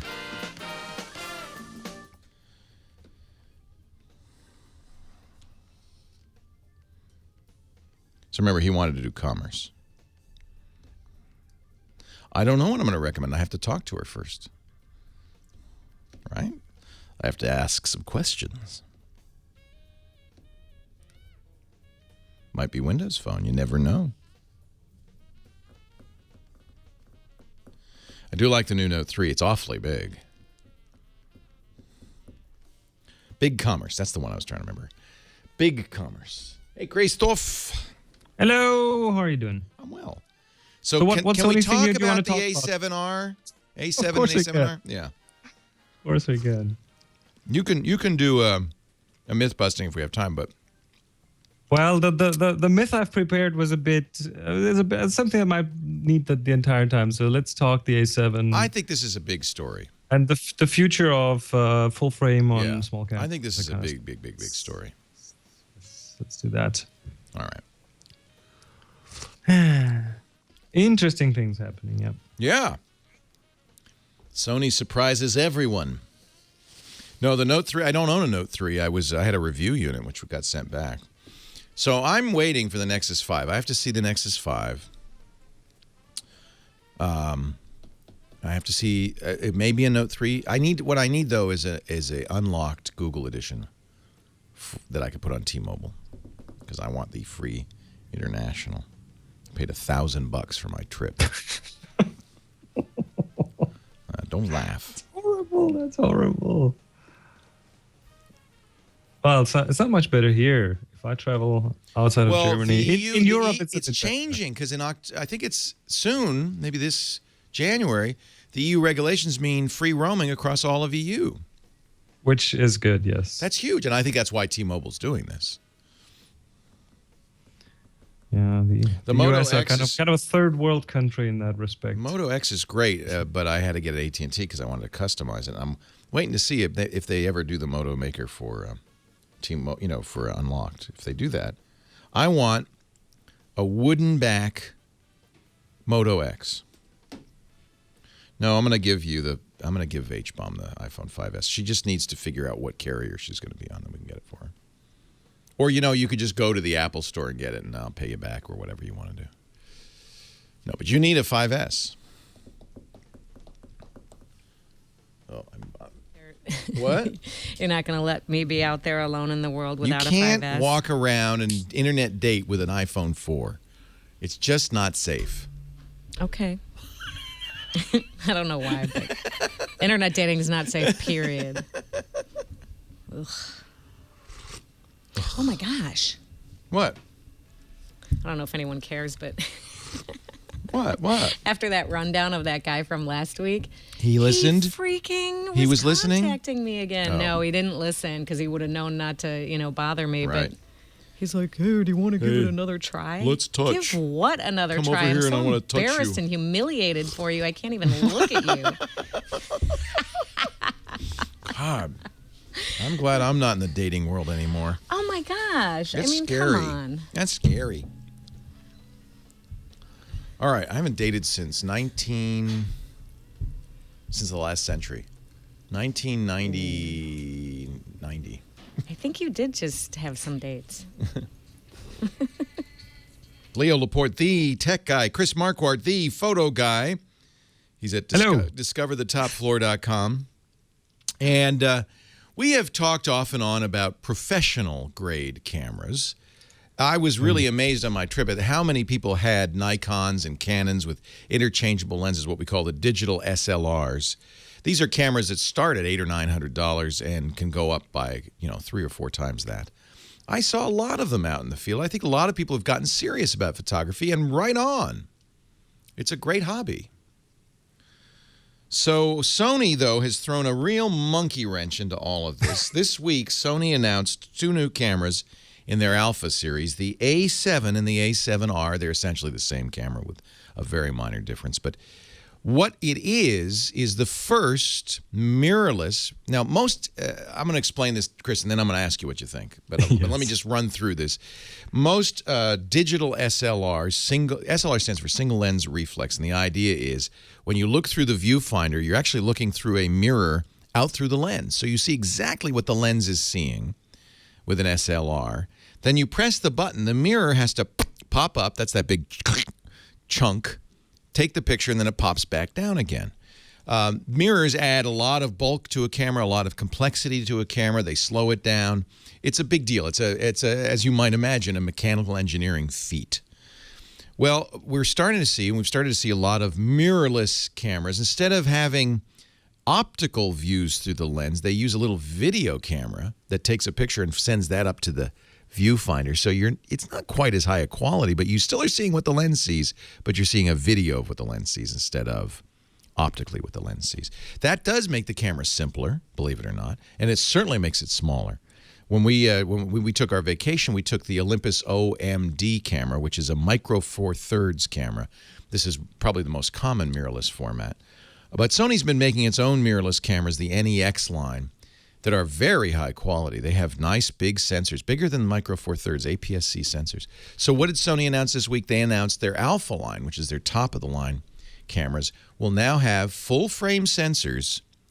That means as big as these, Canon 5Ds and the Nikon D3 and all of that. Full frame sensors. That's what pros want, and still mirrorless design. And people are going crazy. My friend Trey Ratcliffe, who's become a big mirrorless advocate, and he said he's trading everything in for the A7R. Michael Reichman at Luminous Landscape, another very famous landscape photographer, said this is the best camera ever. People are going crazy. Is it really? Is this trouble for Nikon and Canon? There's some potential for that. There's clearly some potential for that. This is very interesting. This is a huge, big thing. This is. What do you think? Can you hear me? Yeah. Can you hear me? Yes, I hear can. you, but do you not hear me? I do hear you. Yes. Oh, okay. It is. It's finally at a point where we can take these big DSLRs and at least to a certain extent dump them, because that's one of the things that has stopped me go for a mirrorless system is the sensor size. I'm a full format guy. I shoot bigger formats as well. So the size of a Micro Four Thirds sensor was one of the reasons, believe it or not, that kind of helped me back from going that direction. And now with the A7 and the A7R, I mean, we're talking decent pixel amounts, 24 megapixels and 36 megapixels. I'm not sure about sports shooting. With the A7, we're talking 5 frames per second, and some sports shooters might need some more of that. That's what I think. Somebody's, maybe Michael Reichman or my friend Trey Ratcliffe said, if you're going to shoot sports or birds, you might want to stay with your Nikon. But for a lot of other people, the reduced size, and he says, Trey says, it's the coming of computational photography. Oh, there's a lot of that going on. I mean, especially with the camera with that. I mean, what you're looking at is the lens sitting really close to the sensor now. There's not much space between the lens and the sensor. So the angle of those light beams going into the corners of the sensor, they're pretty much at a very, very shallow angle. And that in turn will be a problem, or is a bit of a problem, because then those light beams get darker in the corners. So you get vignetting, you get these darkening of the corners. And there's a lot of computation going on to kind of counterbalance that and counterbalance the distortion in lens and these kind of things. So there's a lot going on under the hood to make those pictures look really good. Yeah, and one of the things that excited these high-end photographers is the fact that it can use Leica M series lenses. In many ways, it's like a Leica M camera with a Sony. I mean, speaking of price, the Leica M9, that's a full-frame camera what is that, without 20 a mirror. grand? But we're talking, not quite as much. But, well, with a decent lens, yeah, probably in that range. But with the A7, A7R, we're talking, I think, 700 or up to $2,500. Yeah, I think it's So $2,300 in the U.S. Yeah. Oh, 2,300, yeah, For the top of the 2,100 line. euros, yes. Yeah. I immediately, by the way, ordered it. It won't be out till December, but the sooner you order it, the sooner you can get in line for it. One interesting thing they put in there is you have 2 different kinds of menus. If you're used to the Next system, you can use the Next-like menu. If you are used to Canon's SLRs, you can use a menu that's like their SLR. So in that sense, it's a bit like the current Windows, which is trying to be everything. But at least you have a choice there. The one thing I'm kind of a bit concerned about, I would love to use that as a street photography camera, because it's very inconspicuous. So small, yeah, but apparently the shutter is really loud. So I'm not sure what's going on there. So yeah, I read that too. Big click. It's not exactly big stealthy. Clunk, yes. Yeah. So yeah, we'll have to see for that. Maybe they come up with little blimps that you can put them in, and you can't hear them. I don't know. I think the point really is that mirrorless full frame is what people have been waiting for. It really puts mirrorless on the map for pros. And I think it does, yes. Serious amateurs.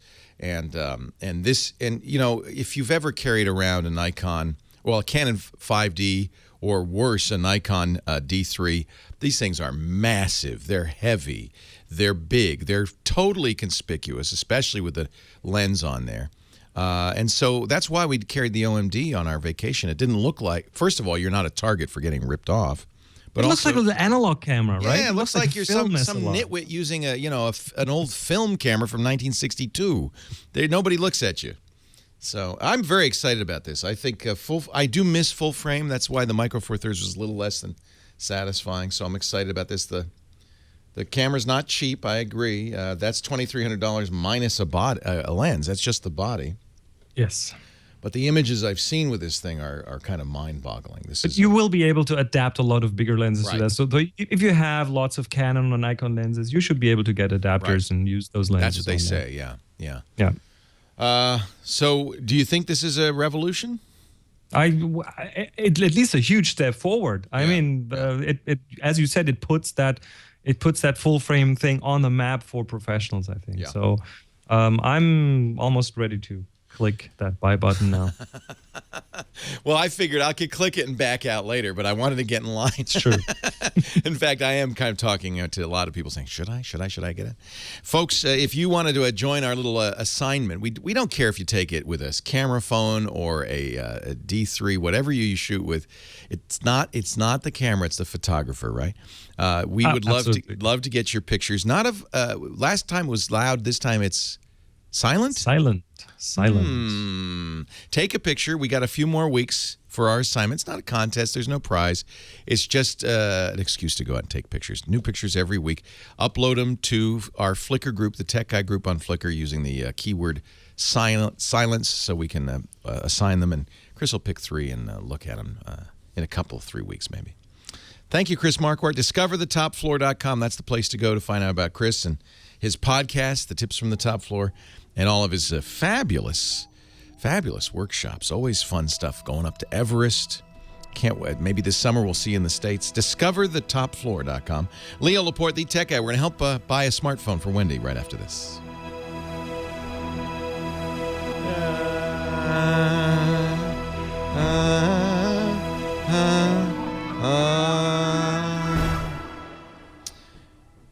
Yeah, I know you weren't prepared to talk about it, so thank you for your willingness. Oh, that was good. I've been looking into that for the last few days because it is really interesting and itchy fingers. They do say that, my friend Russell, who has a NEX7 and is pulling the trigger, he's not getting the R, I was surprised. I guess he didn't want to spend all that money. Well, the A7 is a good way to get your feet wet with that. Right. And those lenses are the same, so he won't be wasting his money in terms of lenses. I've compared the Nex just side by side, the Nex and the OMD, just in terms of how you use the Nex them is and how they how they handle, and I think the OMD is actually better. It was more snappy, it was faster, it was more fun to play with. So I'm hoping that the A7s are a bit more snappy than the Nexes and a bit more, Russell did a bit more OMD-like. Russell did not like the contrast focus of the NEX, but they supposedly have much improved on it in the new one, so we'll see how that works. Oh, and the A7, the Not R, has a hybrid AF. It has phase and contrast detection, so it does both. So maybe that's a reason to go for the A7 because it does both. Yeah, because he didn't like the other one. Yeah. So, well, we'll see. We'll see. I may There cancel. will be plenty of tests out about these cameras. I'm watching. I just wanted to get in line, right? I did it on Amazon, I think so I could cancel right up to the day they have them. So I think I should get one and get my. I bought Henry for his graduation present an NEX7. He's not a pro, but he loves it. He just he's really happy. It's a good camera. Yeah, definitely. And uncompressed HDMI out, which is another interesting thing. Right. So these are good video It might have a dual cameras. purpose there, yes. Right. All right, Chris, thank you, sir. Talk to you again next week. Bye-bye. Bye-bye. Leo Laporte, the Tech Guy. 8888 Ask Leo. 888-827-5536. That's the number Wendy called. Sorry to put you on hold there, Wendy. We wanted to do our photography segment, but I have not forgotten you. Wendy has a dumb old phone. We don't call them dumb phones. Well, we call them it's not feature phones. I think dumb phone is a completely reasonable name for it because it just makes phone calls. Right, that's all it does. And I don't need anything fancy, so I'm not looking for a very fancy Samsung or all the fancy names. I just need a decent, inexpensive, entry-level smartphone. And what is it that you like, or what appeals to you about the notion of a smartphone? I would like to be able to have like a GPS on it to do my email, to take pictures. Good. And I'm sure my kids would probably like to play on it and probably get their own, but I'm going to start. You're going to be the pioneer, the guinea pig. That changes things a little bit because it's nice to have all the same phone in the family because then you can buy apps and they can get them, things like that. Right. Because I would have said, if it was just you in a vacuum, I would have said the Windows Phone is probably a good choice for you. They have very good cameras.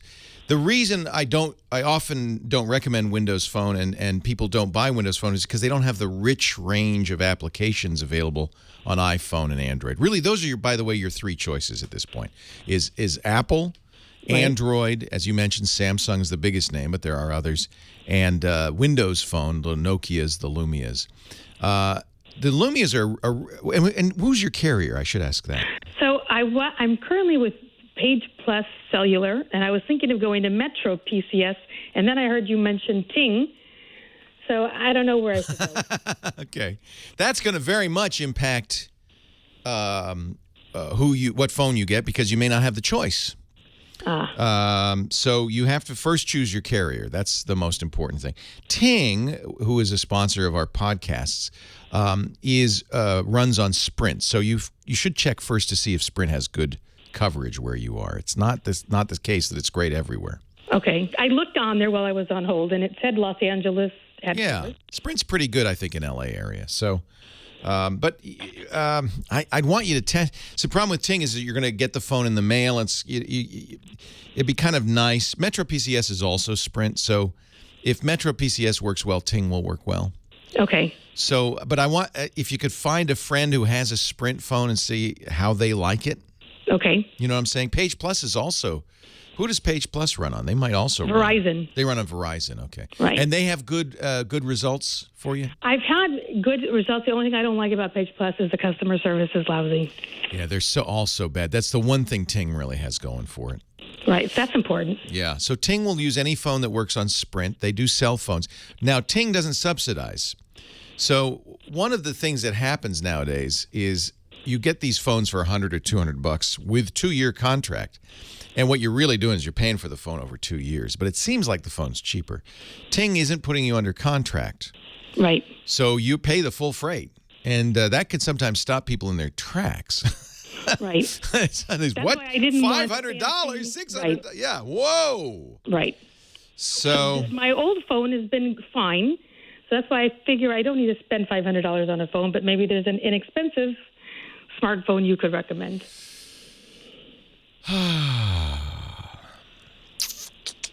Actually, somebody just told me Metro PCS uses T-Mobile's network. I thought they were on a Sprint network. Oh, okay. That sounds familiar. Yeah, that might be. So you got, and nowadays I always tell people, buy the network first. Because you want to make sure you have coverage in your home, in your office, where you go. You want to make sure. Okay. You know, that's the most important thing. And then decide on the phone.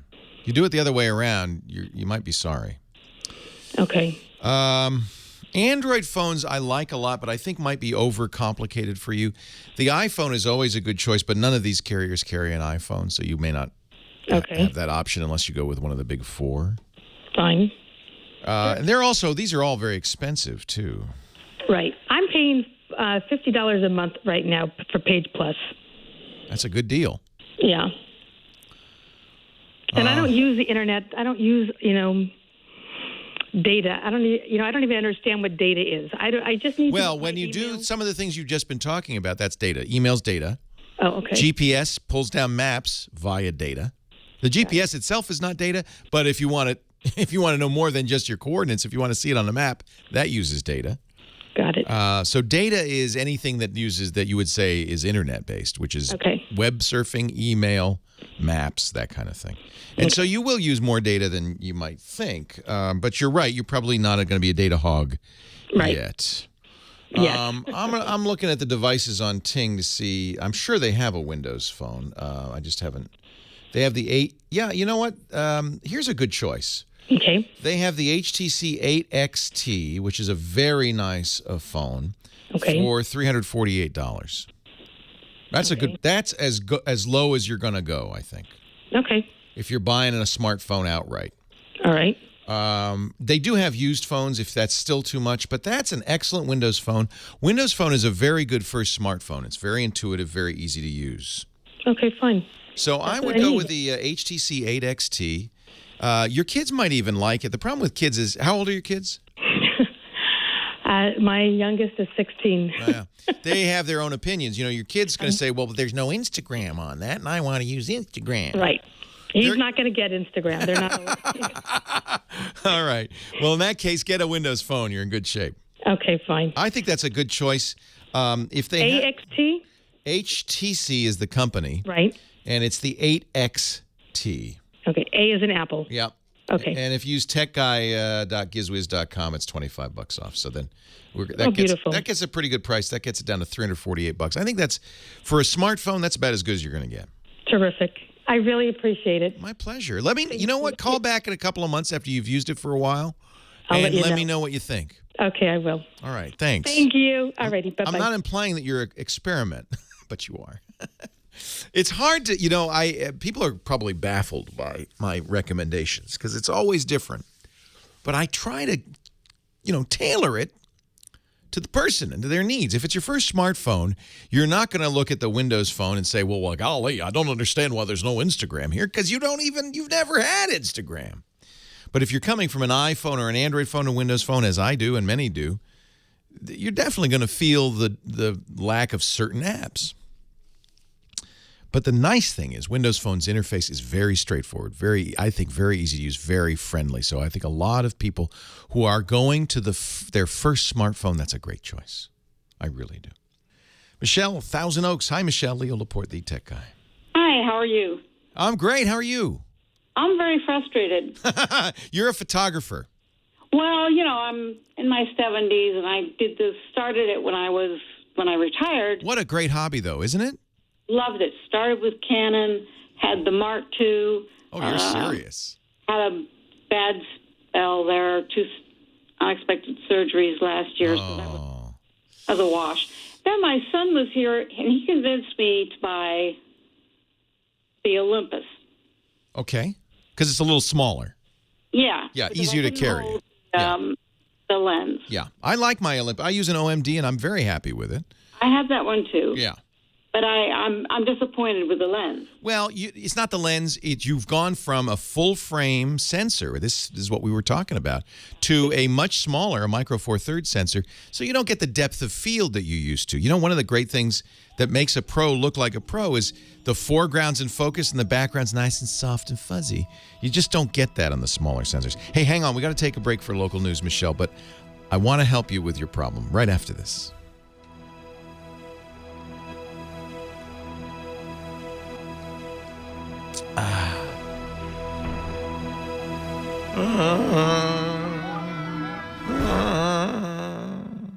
That's a good price for the 8XT.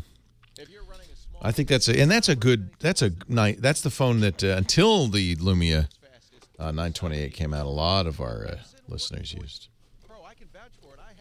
Hey, how are you? What's your name? Oh, Sfera, good to see you. No, that's fine. Yeah. That's okay. What was the conference?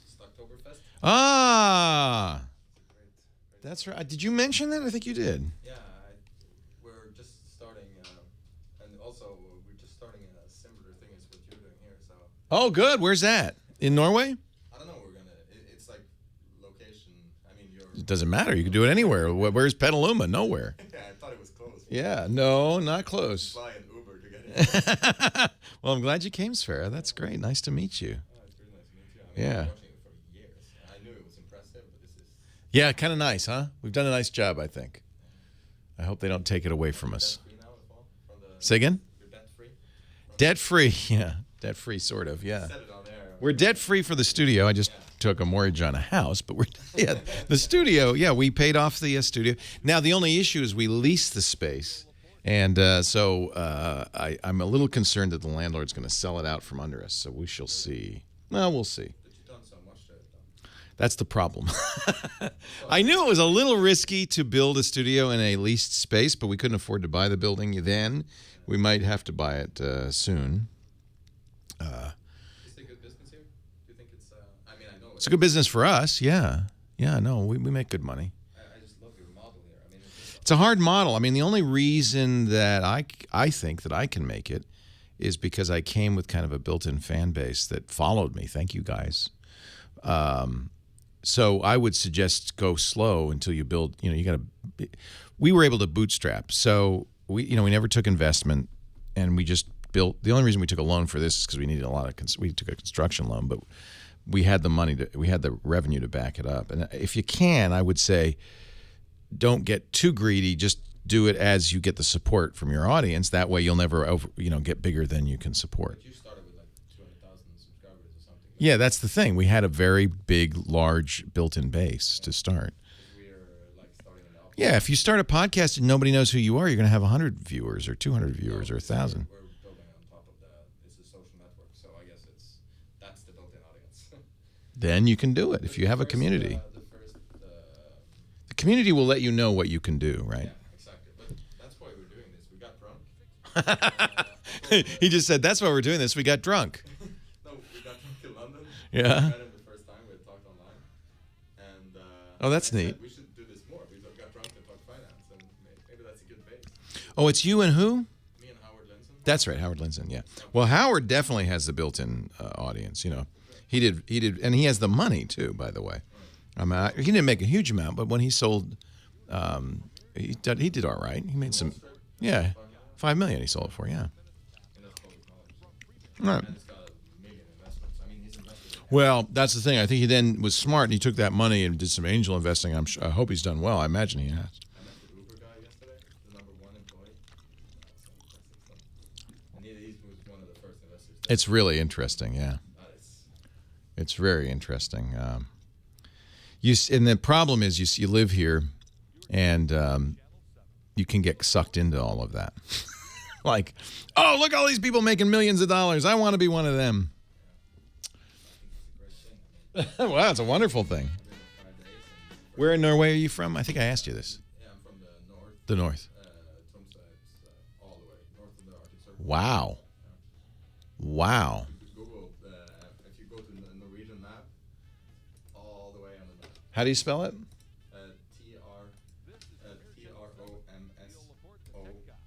I guess it's one of these Norwegian letters. Tromsø? Yeah, Tromsø. Yeah. Tromsø. Quite beautiful, but like now it's half meter of snow. Oh, Lordy. Half meter of snow already in October. Wow. That's the island right there in the middle. Yeah, that's it. That's above the Arctic Circle. Holy camole. I have to scroll all the way out to find it. Wow. Even Sweden didn't want that. They said, no, you can have it. Holy camole. You can't get much more north than that. Do you have reindeer up there? I bet the northern lights are gorgeous.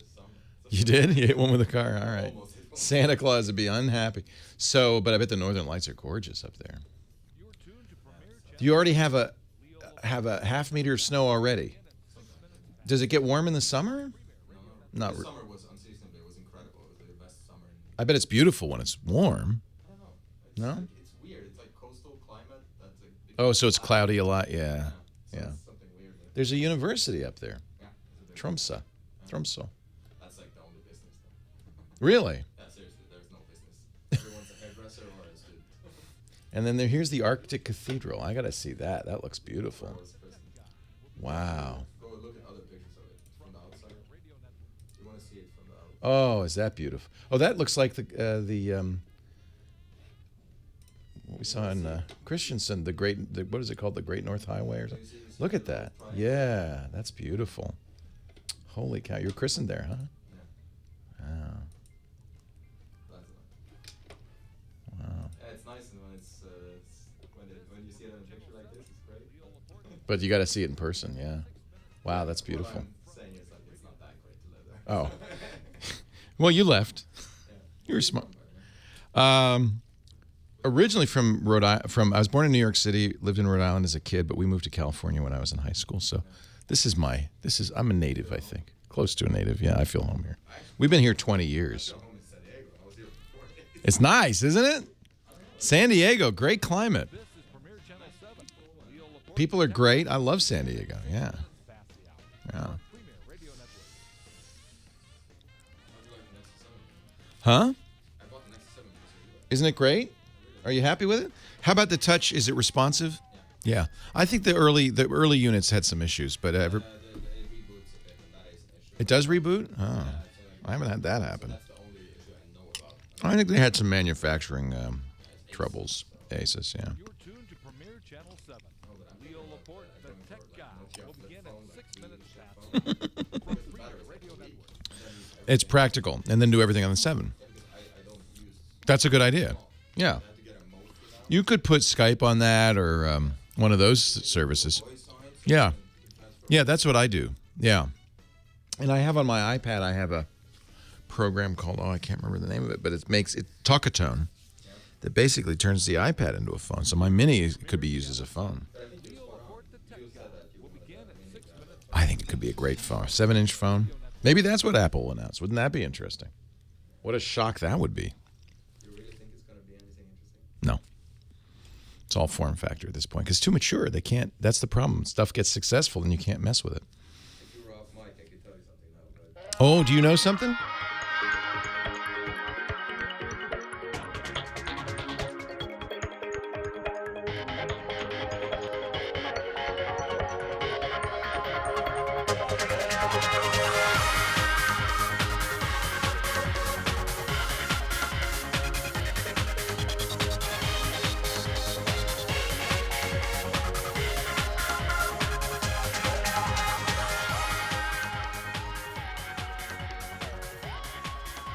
Well, hey, how are you today? Leo Laporte here, the tech guy, talking high-tech, computers, the internet, cell phones, camcorders, home theater, and, of course, photography. We've been talking with Michelle. She, her hobby, and it's a pretty serious hobby, is photography. Has a Canon 5D Mark II. Son talked her into an Olympus OMD. You know, I have both, Michelle. And I know. Well, I had to trade one in for the other. Oh, yes. It's nice if you can have both because then when you want a light camera, you've got the OMD. But when you want that great depth of field, that richness. I got it by my son, so I'm really regretful because that actually falls into the subject that I initially called on, which is he talked me into an iMac. I had an.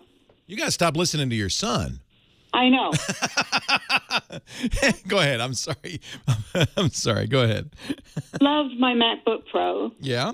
The big screen. Yeah. And all the memory. Yeah. And then he talked me into an iMac sitting in my little tiny office. And then I have the Mac Airbook that can I have external hard drive. So I'm being driven a little insane as everybody is dropping their size. Yeah, and that may be the wave of the future. At least Apple continues to make the iMac. I think the MacBook Pro Retina display is a very good choice for photographers because the display is so gorgeous. But you know, with the iMac, you've got a lot of screen real estate. Don't you like that?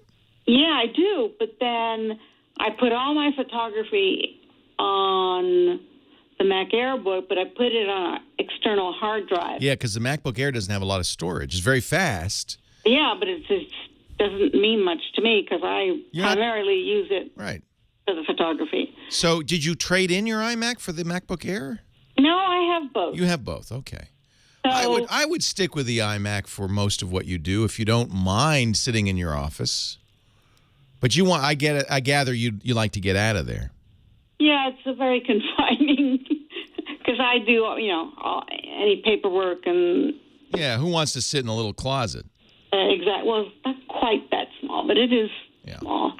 So what can I do to help you? It sounds like you've got. This is a very common problem, by the way, kind of technology overload. Right, and I just don't see where anyone's going to have a portable larger screen.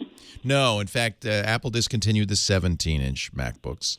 The biggest you're going to be able to get is 15 inches. Right. But you can always, with all of the MacBooks, including your Air, get a large external display. Apple's Cinema displays are 27 inches, and you just plug it. In fact, it works very nicely with the MacBook Air.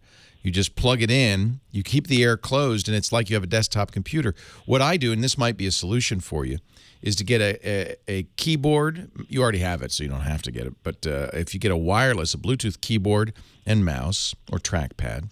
I've not used a mouse in years. You don't like the mouse. You like the trackpad then? Yes. Yeah. So you already have it. And now you get the 27-inch display. You could sell your iMac. When you go to your office, you plug in the MacBook Air. It just snaps into the connectors is powered by the display. It automatically hooks up to the display. The display becomes your computer. It's as if you have a desktop. You're working along on the 27-inch display. Then you decide you want to go sit in the living room. You take it off and you go with you, and everything's still there. Nothing's changed. That's actually what I do. Yeah, but where's all the memory? Well, that's a problem. If you have external drives, you have to drag them along with you. I have. Here's how I solve that as a photographer. I have terabytes and two. Yeah. So here's how I solved that as a photographer, because I wanted to bring my MacBook Air on my travels. I was gone for 3 weeks. So what I did is I only put this year's pictures on that. Everything else is on an external drive backed up. You only work with the most recent pictures in most cases. So use the MacBook Air has enough room for the current stuff. Maybe for you it wouldn't be this year, it might be this half year or this quarter. And then once you're done messing with those, you've posted them, you've got them done, printed them, whatever it is that you do, back them up onto that external drive. But those, you no longer have to have the external drive. Use the Air, has enough storage for the current stuff. Does that make sense? Yeah, it does. Because actually I have everything on the external hard drive. Yeah. So don't. Keep just this, like I keep 2013. What do you use? Use Aperture, iPhoto? What do you use for your photos? I use Photoshop, and I'm trying to get into Lightroom. Yeah, Lightroom's great, but if you just use Photoshop, that's fine. Keep your 2013 folder on your MacBook Air. That's what I do. When 2014 comes, I'll move it all off onto the external because I'll say, well, I'm done with those pictures. And I'll start a new folder, 2014, and that's what I'll have. That way you can carry it around with you. Everything you have that you want to work on is there. The idea is that you have kind of 3 levels of storage. You have online, which is on your computer. Nearline, which is an external drive you can hook up to your computer. And an offline, something like Carbonite or external drives that you put in the closet or you give your son so it's off-site. So those 3 levels of storage are very useful, and photographers use these all the time. The online storage should only be the stuff you want to work on today. That's why you don't need a lot of storage on a MacBook Air, because it's just the stuff you want to work on today. Move anything you're no longer working on, but is recent, maybe in the last couple of years, onto your nearline storage, your external drive. That way, if you want it, well, you just plug it in and you've got it. And then the stuff that's more than a few years old, just move it to offline storage because it's backup now. And that way you kind of have the best of all worlds. You're still portable. You can move around. You can go out in the living room if you want, work on your photos, because I don't want to have to sit in the desk to work on my photos. And you can travel with it and so forth. I think it's a great way to go. So that's what I would recommend. You kind of have to start to manage your storage on these new devices. I love the MacBook Air. I mean, I love the fact that it's so fast and so light and so portable. But it's really, I can't remember. I think I got a little bit of a larger drive. I think I got a 256 gig drive in here. But, the base model has 128 gigs. Even that's plenty. If you just put the stuff, nobody works on 100 gigs worth of data right now. Unless you're managing some massive database or something. I took 1,600 pictures on our last 3-week trip. That's no more than maybe 20 gigabytes. So I could keep that on here and have it. I think that's the best way to go. Jim in Ridgecrest, Leo Laporte, the tech guy. Hi, Jim. Hey, Leo. Jim. Yeah, listen, I'm also a photographer. Okay. And I'll go your last call or even one better. I just came back from 2 weeks in France on 2 different river cruises. Oh. And my computer was a Galaxy Note. What? You took that little phablet along with you, huh? It's a phone. That's all I took. And how did that work? Did you bring your cameras too? Well, yeah. Yeah. Yeah, I have a Pentax K20D. But you did. Oh, I love the K20. What a great camera that was. Yeah. So now the disadvantage of that is you're not going to work with your photos on Note, or are you? No, I just use it for backing up and to share among friends and viewing, stuff like that. I used to drag a notebook around with me, but that was just too much. Well, here's the thing. You can take your camera pictures, move some of them onto the Note using a little SD card slot or a adapter. Exactly. And then you can show friends, hey, look what I took last night. That's a great idea. Yeah, we did that, and I didn't have to drag a tablet around. Some of our friends had big tablets. They wouldn't take them on walks out in the daytime. Which Note were you using? I have the original, that I got on the introduction day in the U.S., February 19th. I am a Note fan. The original was 5 inches. Yeah. Then the Note 2 came out, and I think that was 5.3. 5.5. The original was 5.3. Then 5.5. Okay. Yeah, and that's why I'm calling. I want to get a 3, but I've read some bad stuff about it. It's 5.7 inches. Oh, it's a great display. And the display is better because it's now 1080p instead of 720. So and it's not quite so pentile-ish, and they have it's beautiful. A photo mode that might get rid of that oversaturation. Yes. Hang on. We'll talk a little bit about it when we come back. Leo Laporte, the tech guy. We're talking with Jim in Ridgecrest. He's been looking. He uses a Note 1. This is the Galaxy Note. It's an unusual phone because it's so big. The new one is 5.7 inches. It's almost a tablet. Although, I got to say, Jim, they've shrunk the frame, the bezel around it so much that it's actually, the Note 3 is actually thinner and smaller, even lighter than the Note 2. Yes, I've seen it. Despite the fact that it's bigger, 5.7 inches, higher res, great battery life. I think it's a 3,200 milliamp hour battery. I was able to get 2 days easy out of it. Nice stylus. The S Pen, it's even better. They have a hover functionality. They've improved. In every respect, I feel like it's improved with one exception. I don't like all the Samsung software now. They put I can get along with that. I can even ignore that. Yeah, I mean, well, for instance, you launch the camera and it's got everything. I mean, you know, it's got all these different modes. It's got a golf swing mode. Yeah. That's a little, to me, that's too much. It took me a while to get my camera the way I wanted it. Yeah. So, but you're right. If you can live with TouchWiz, which is what Samsung calls their stuff on top, it's worse than it was in the Note 1. I mean, it's really, there's a lot of it. Yeah, it is intrusive. Well, I actually had one in my hands, and I played with it a little bit. But the problem, of course, is it's not like when you have one even for a few days. No, you need to, and then when I review phones, I try to have them for at least 2 weeks. Yeah. And I try to use it as my only phone because it's the only way to know, right? And so how'd it go? I liked it a lot. I was really impressed with the battery life. The screen is stunning. You're right. They now have 4 modes. They have an auto mode. I left it in auto. These screens are OLED, which means they can be a little garish, as you know. And if you're a photographer, sometimes the colors are off. You know, the crazy thing was 2 of our friends along on the trip had iPhones, and they saw mine, and they said, the color is wonderful. Because it's more vivid. Well, I couldn't help but observe that probably their TVs at home are still in store mode. Exactly. It's not more accurate. It's more vivid.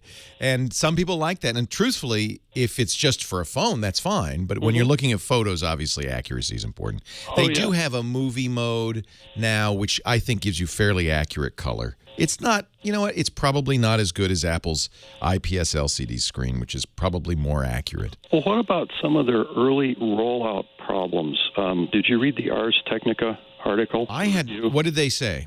Well, I think it was a hit piece, to be honest. I've been following them for years. Gosh, I like Ars. I know, and the guy thought it was just botched in so many ways. Well, the only botching, and I agree with this, is this Samsung continues to lard features onto their phones, and I wish they wouldn't. Yeah. If they made a Google Edition pure Android Note 3, I would recommend it without hesitation. Yeah. And the other thing I didn't mention is my carrier is AT&T, and I love them. Still have unlimited data. Good.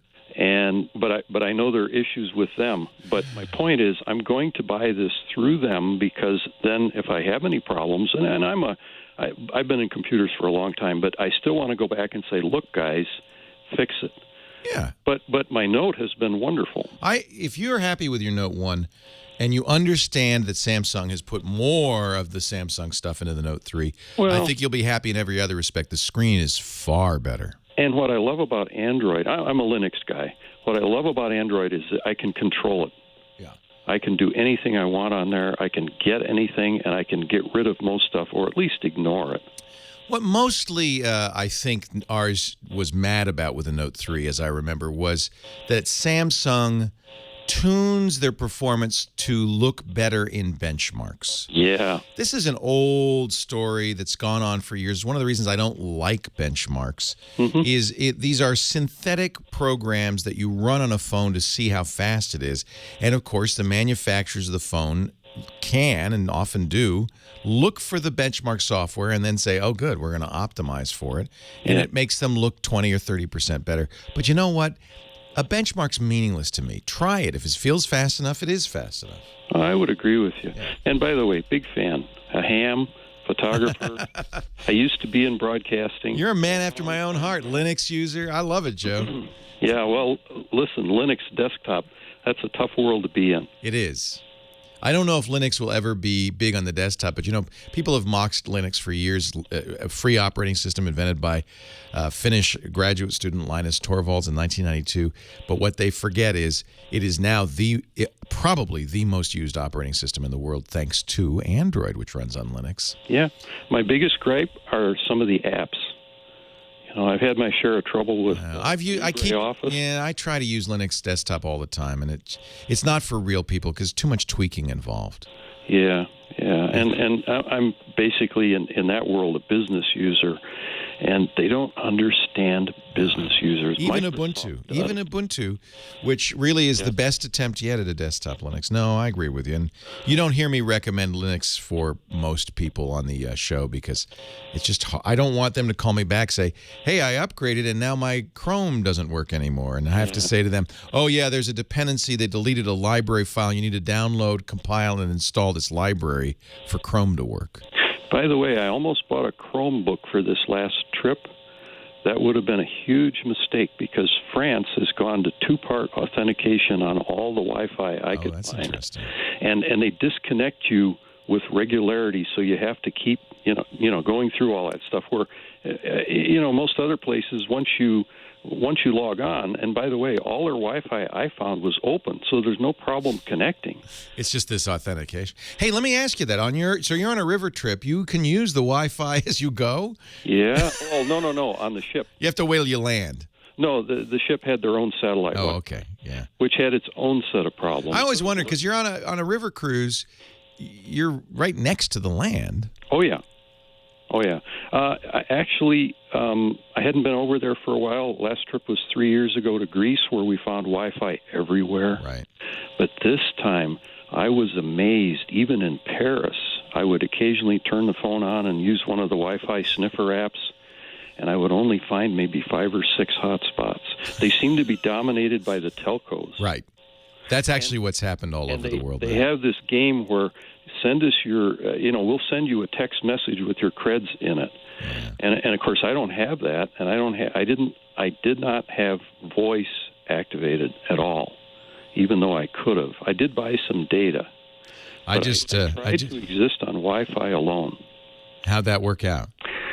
If I had solid Wi-Fi, it would have been terrific. Yeah. I also use, I can't think of it, ObiHi. And Google Voice. Yeah. And in the States, wherever I have decent Wi-Fi, that works perfectly. And I have to give you... Wait a minute, you took your ObiHi to Europe? No, I have it at home as a... Yeah, I was going to say, you could. If you had decent internet, you could use the ObiHi, I guess. No, you recommended that, and I thought, it's cheap, I'll give it a try, and I love it. Yeah. But my problem there is I didn't have enough bandwidth to make it work. Right. Hey, it's been a pleasure talking to you. Stay in touch, Joe. Okay, I appreciate it. Okay, bye. Yeah, ObiHi is a really interesting solution that lets you use Google Voice as your home phone for free. OBIHAI.com. Leo Laporte, the tech guy.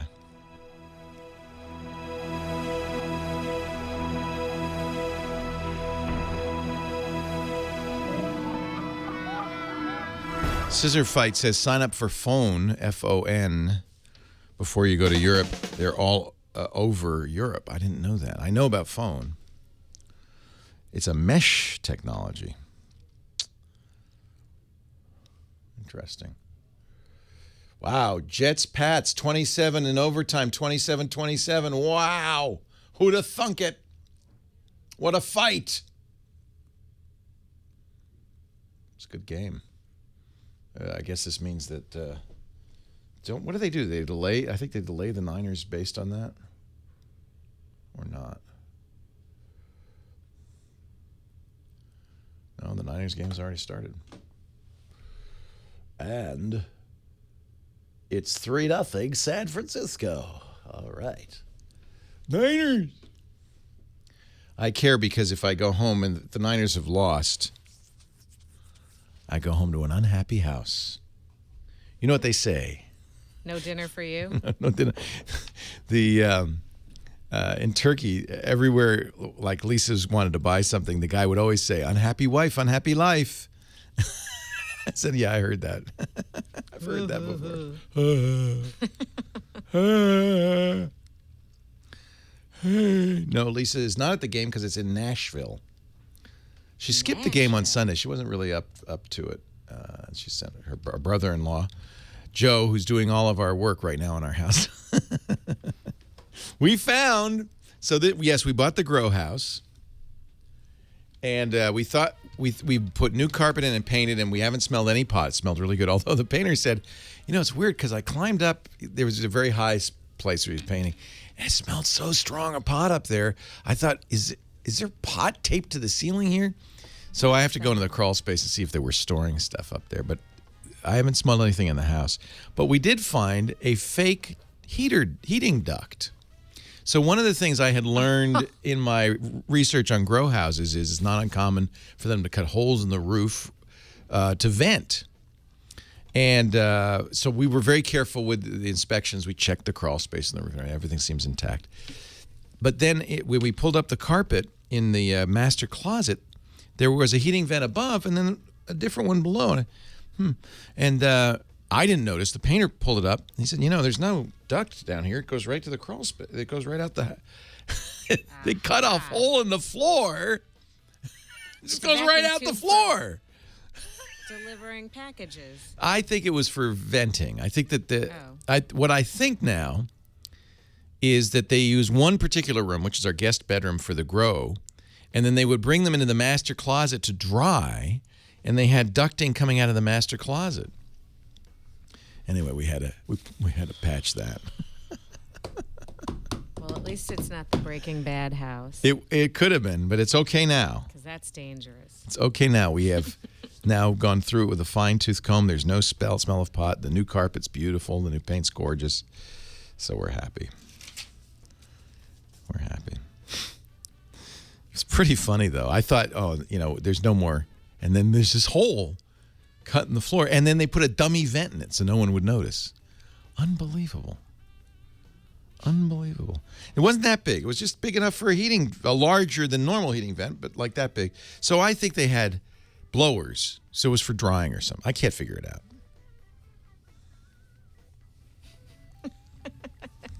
You're all, I don't know. What do I know about growing marijuana? There could be mold, I guess, but we've looked in all the crawl spaces. We've pulled up floor. We've been pretty mold thorough. Is the most we've been pretty thorough. Scare tactic. Yeah. Oh, really? Is that what Dean says? Oh, what a bunch of hype that was! Yeah. Nathan. What is that? What is that smell? Leo Laporte, the tech guy. Nathan Staten, our musical director. 8888 Ask Leo. That's the phone number. 888-827-5536. Toll free from anywhere in the U.S. Back to the phones we go. Joe in Seal Beach is next. Hi, Joe. Leo Laporte, the tech guy. Good afternoon. Thank you for being there. We appreciate it. We now know the difference between a pixel and a hockey puck. That's my wife and I. That's my job. Honest to God, you've been a gem. We get together and listen to you like an uncle on the weekend. Isn't that sweet? Well, what's your wife's name? Well, Samantha. I'm sure she's listening at home. And hi, Samantha. Hi, Joe. Hey. And that brings me to my point. I'm the one in the family that panics. My wife does just the opposite. Yeah. But a while back, my wife was in college, decided to do something fun to take her mind off it. Started a website, littleferrarokitchen.com. Oh, neat. Now, wait a minute. Give me the website again. littleferrarokitchen.com. Is it FERRARO? Yes, sir.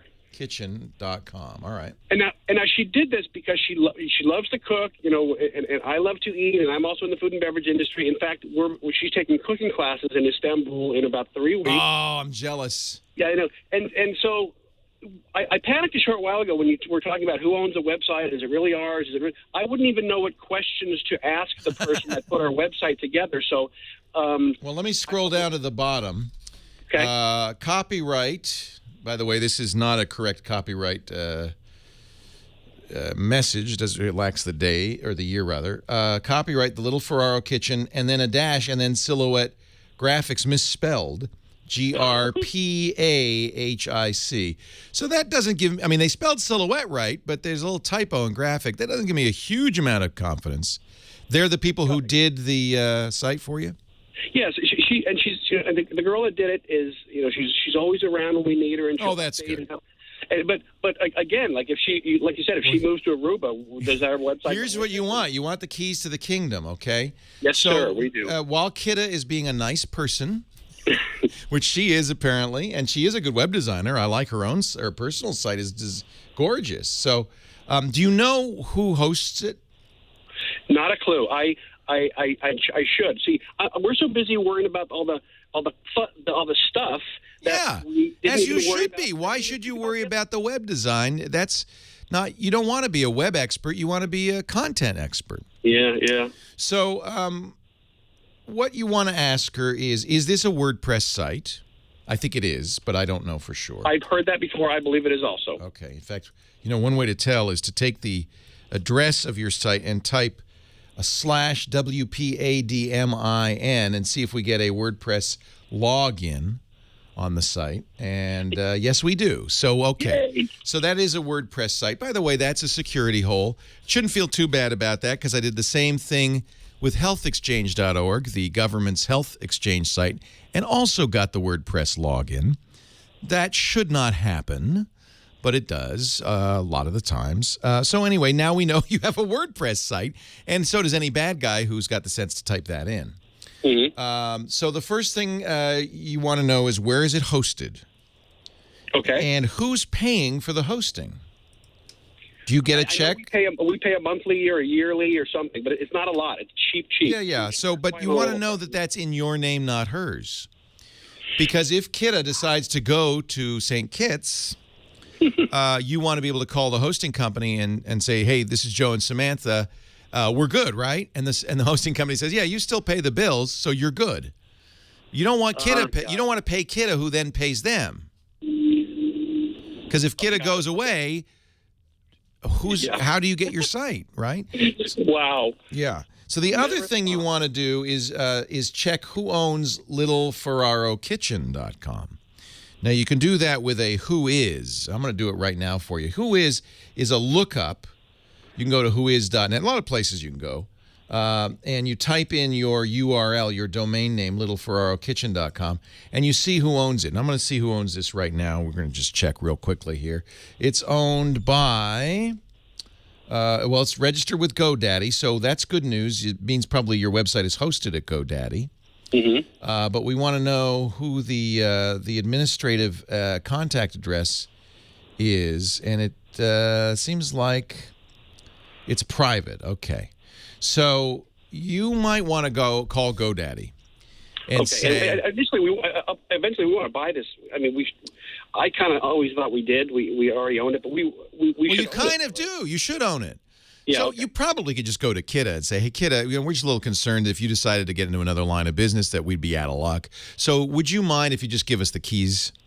You can you can continue to operate it, but we'd like to pay GoDaddy directly. Do you write checks to GoDaddy? I'm not sure where the check goes. Okay, find out. If you're writing a check to GoDaddy, then you're good. Because you can call GoDaddy and say, hey, I'm the guy who writes the checks, and they'll say, yes, you are, sir. But if you're writing a check to Kidda and she disappears, GoDaddy has no idea who you are. Sure, and even with GoDaddy, can't somebody come along and just say, okay, we want to buy it? No.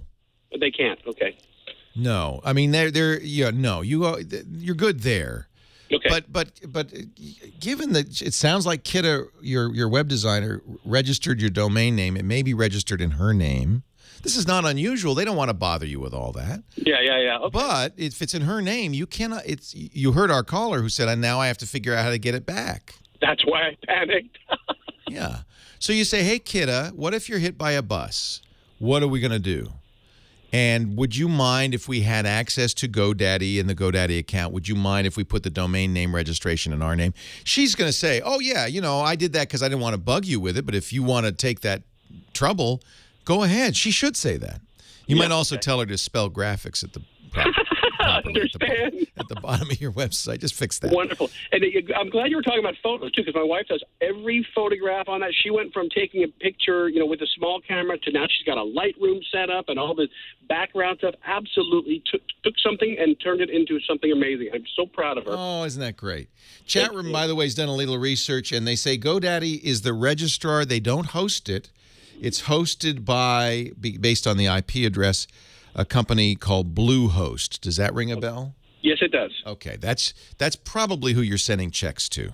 Yes, I believe it is, yes. Okay, so that's good. So you could always call Bluehost and say, hey, this is mine. That's good. And then you just want to say, could you transfer the domain registration? If it's in your name, Kidda, could you transfer it to our name? And she can do that with GoDaddy. Understood. All right?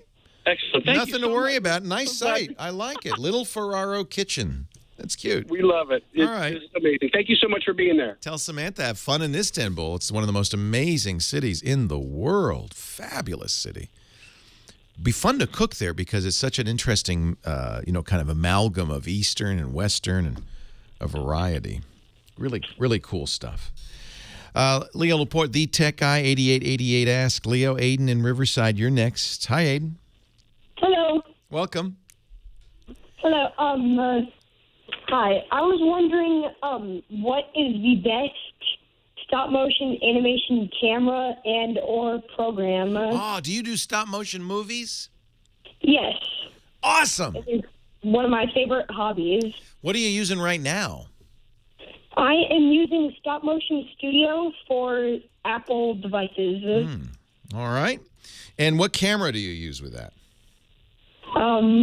My iPod. Oh, we need to get you a better camera. That's not a very good camera, is it? Yeah.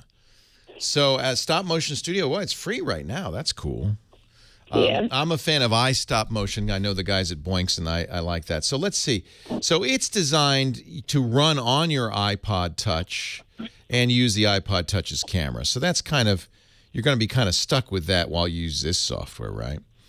Yeah. But you can always do stop motion more professionally with a bigger, better camera. Let me talk a little bit about that when we come back. Leo Laporte, the tech guy.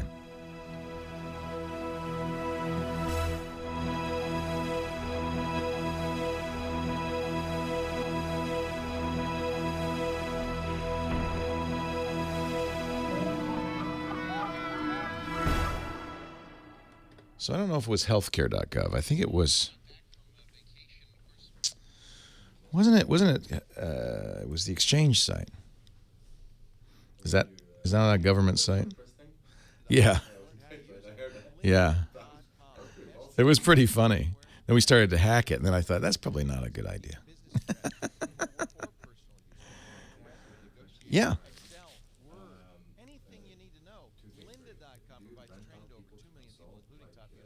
I don't have time. Oh, our people? Well, it'll be up to them, yeah. They could. What do you need help with? Yeah. Yeah, I mean, for kind of informal just questions and answers, anybody, you can just ask them. But if you wanted to get one of our engineers or something to consult you, they can. I don't rent them out. They could rent themselves out, yeah. They'd have to get our permission, but I wouldn't have any problem with them doing that, yeah. Yeah.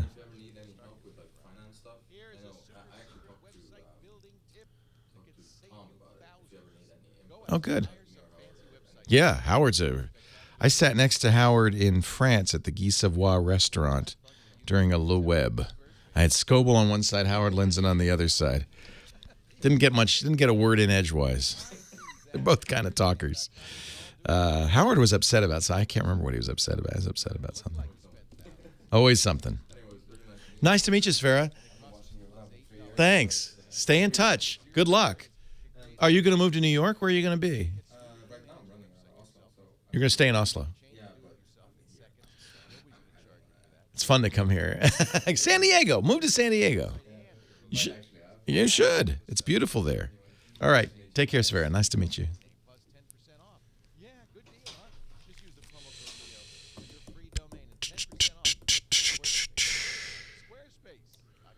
Have there not been iPhone 5S ads up to now?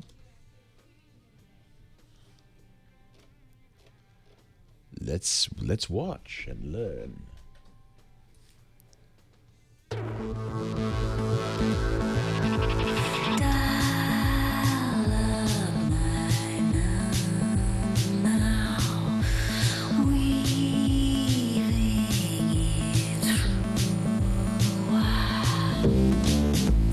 It's not that gold.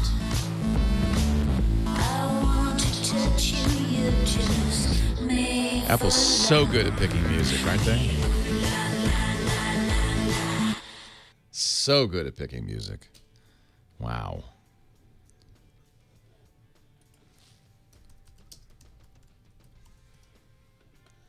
My favorite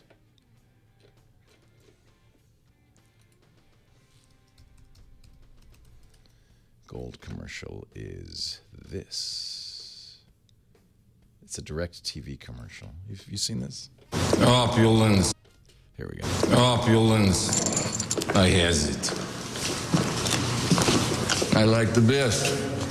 This one. But I also like savings the money. So when Direct TV tell me 5 months free for most premium televisions package, I jump in it. Forget cable. Switch to Direct TV. That's the best ad ever. Opulence, I has it. That's a gold commercial. Opulence, I has it. I'm epic win. I push to limit every time. But Direct TV have no limit. Like having 6,000 shows and movies at no extra charge. Much inspirational. Leo Laporte, the tech guy. Talking high tech. We were talking to Aiden in Riverside who does stop motion movies. You put them on YouTube, Aiden? Not yet, since they're not the best. You're working your way up, though. The next Spielberg. So, you can use any camera to do stop motion. The key is, of course, locking it down. You're probably already doing that with your iPod Touch.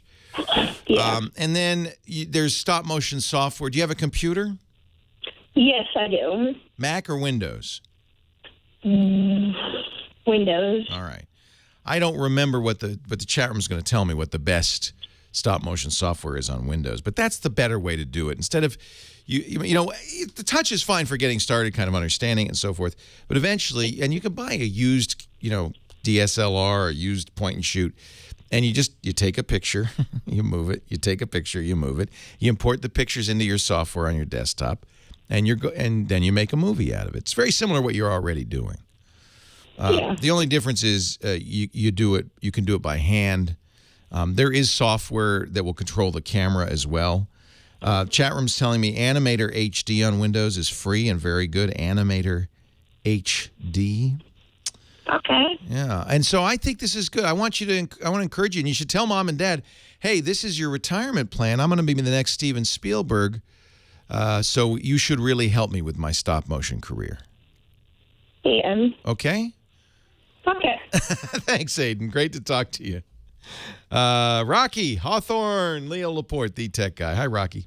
Hi, Leo. Listen, thanks so much for taking my call. My pleasure. I am having so much trouble. The last 4 days, I've been trying to get my computer back to its original configuration, and I've been loading the updates, like you said, and I went and bought the Nod 32, and it's not updating everything. It sounds like something's wrong on your computer. When bad guys get malware on a system, the first thing they do is block updates. Aha. Is there a reason you decided to do all this? Did you have some suspicions? Well, yeah, my computer was really getting whacked out. And the first time that I tried it, I really did something wrong, and I couldn't even get on the net because of all the pop-ups. Yeah. We want to get this. So do you have, by any chance, the discs that came with the computer that would let you reinstall? I tried that. And what happened? And that's where I am right now. Okay. What you want to do is make sure that you're doing a clean install, that you're wiping off the hard drive. Now, if you've got data, I want you to back it up first. Right. Get your documents and stuff and save those to an external hard drive or a USB key or something. But then when you do the recovery with those recovery disks, choose to wipe the hard drive first. You want to erase it. How do you do that? Well, there'll either be an option to do that, or you might. It depends. I'm not sure whose computer is it. It's an old HP with Vista. HP. Okay, with Vista. And this, I got the second hand. Okay, but you do have the HP recovery disks. The ones that were on the hard drive. Good. And when you run them, I'm not sure, but you want to look for, maybe it says press O for options or something like that. I didn't see anything like that. I even tried to use a software program to wipe the hard drive clean first. Oh, good. Yeah. It didn't work. It didn't work. No, it didn't work. Because if you wipe off the drive completely and then restore, it should get you back to the day the computer came from the factory. Well, I get an error code of 8,004 Fs. It's not working probably. Obviously. Yeah, it's not completing. Okay, well, I'll try again. We're going to put in the show notes a link to a website called howtogeek.com, and it's how to reinstall Windows on your computer. It's a very nice tutorial that somebody in the chat room, You Don't Know Me is his name, put the link up there. So let's put that in the show notes. You can check that. The ideal would be to kind of reinstall this fresh. Again? And start from scratch, then run Windows Update till it's done, so that you have every update on there. Let's see what that 8,000... it took some of the updates, and I was even able to get Service Pack 1 on, but then there's about 80 important updates that it just won't take. This error that you're getting is a bad error. It means something's blocking the updates. And I don't think that sounds... I think that sounds like there's an issue. Like maybe there is a fix-it button. You know what? I'm going to put a link to this. There is a fix-it button because it's the registry that's blocking this. So Microsoft has a little fix-it that will undo that. That might help.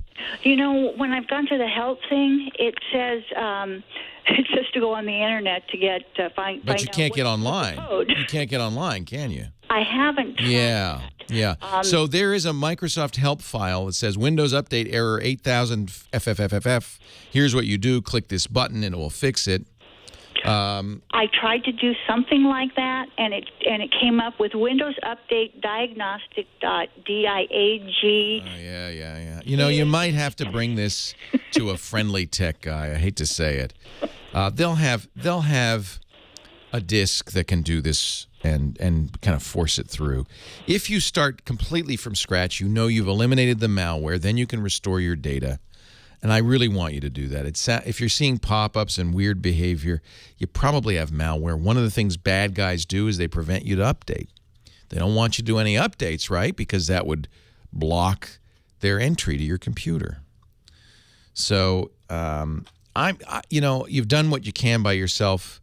If you could find somebody, a local expert, maybe go to your local JC and ask for somebody in the computer department, or say, I'll pay you.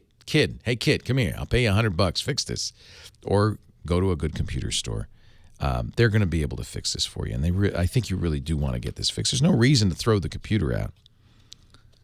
I'm sure you'll be able to fix this. One of the nice things about Windows 8 that I think they've done really well is there is a command to just fix it, to start over. And that's nice. That's a command all computers should have. Just restart. As if I didn't own you. And I've done that, and it works very well on Windows 8. Somebody in the chat room says Lady Gaga's Twitter was hacked. And then she asks, are any of us safe? Most of us are, Lady Gaga.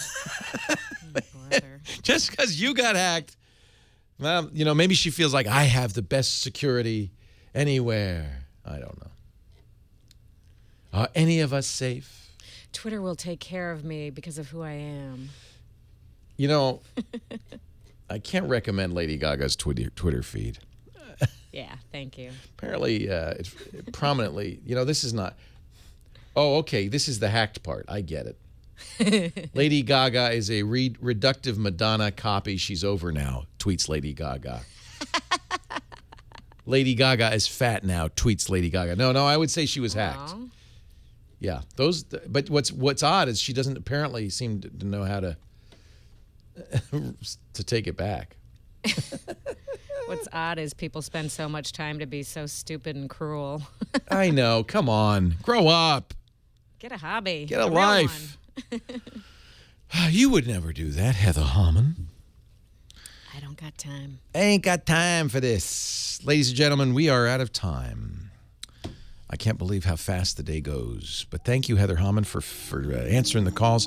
Nathan Staten, our great musical director. Our website is techguylabs.com. James DeRuvo, Josh Windish, keep track of that. Thank you for being here. I'll be back next time. Leo Laporte, the Tech Guy. Well, that's it for the Tech Guy Show for today. I'm Leo Laporte. Thank you so much for joining us. Don't forget, the Tech Guy is just the tip of the iceberg.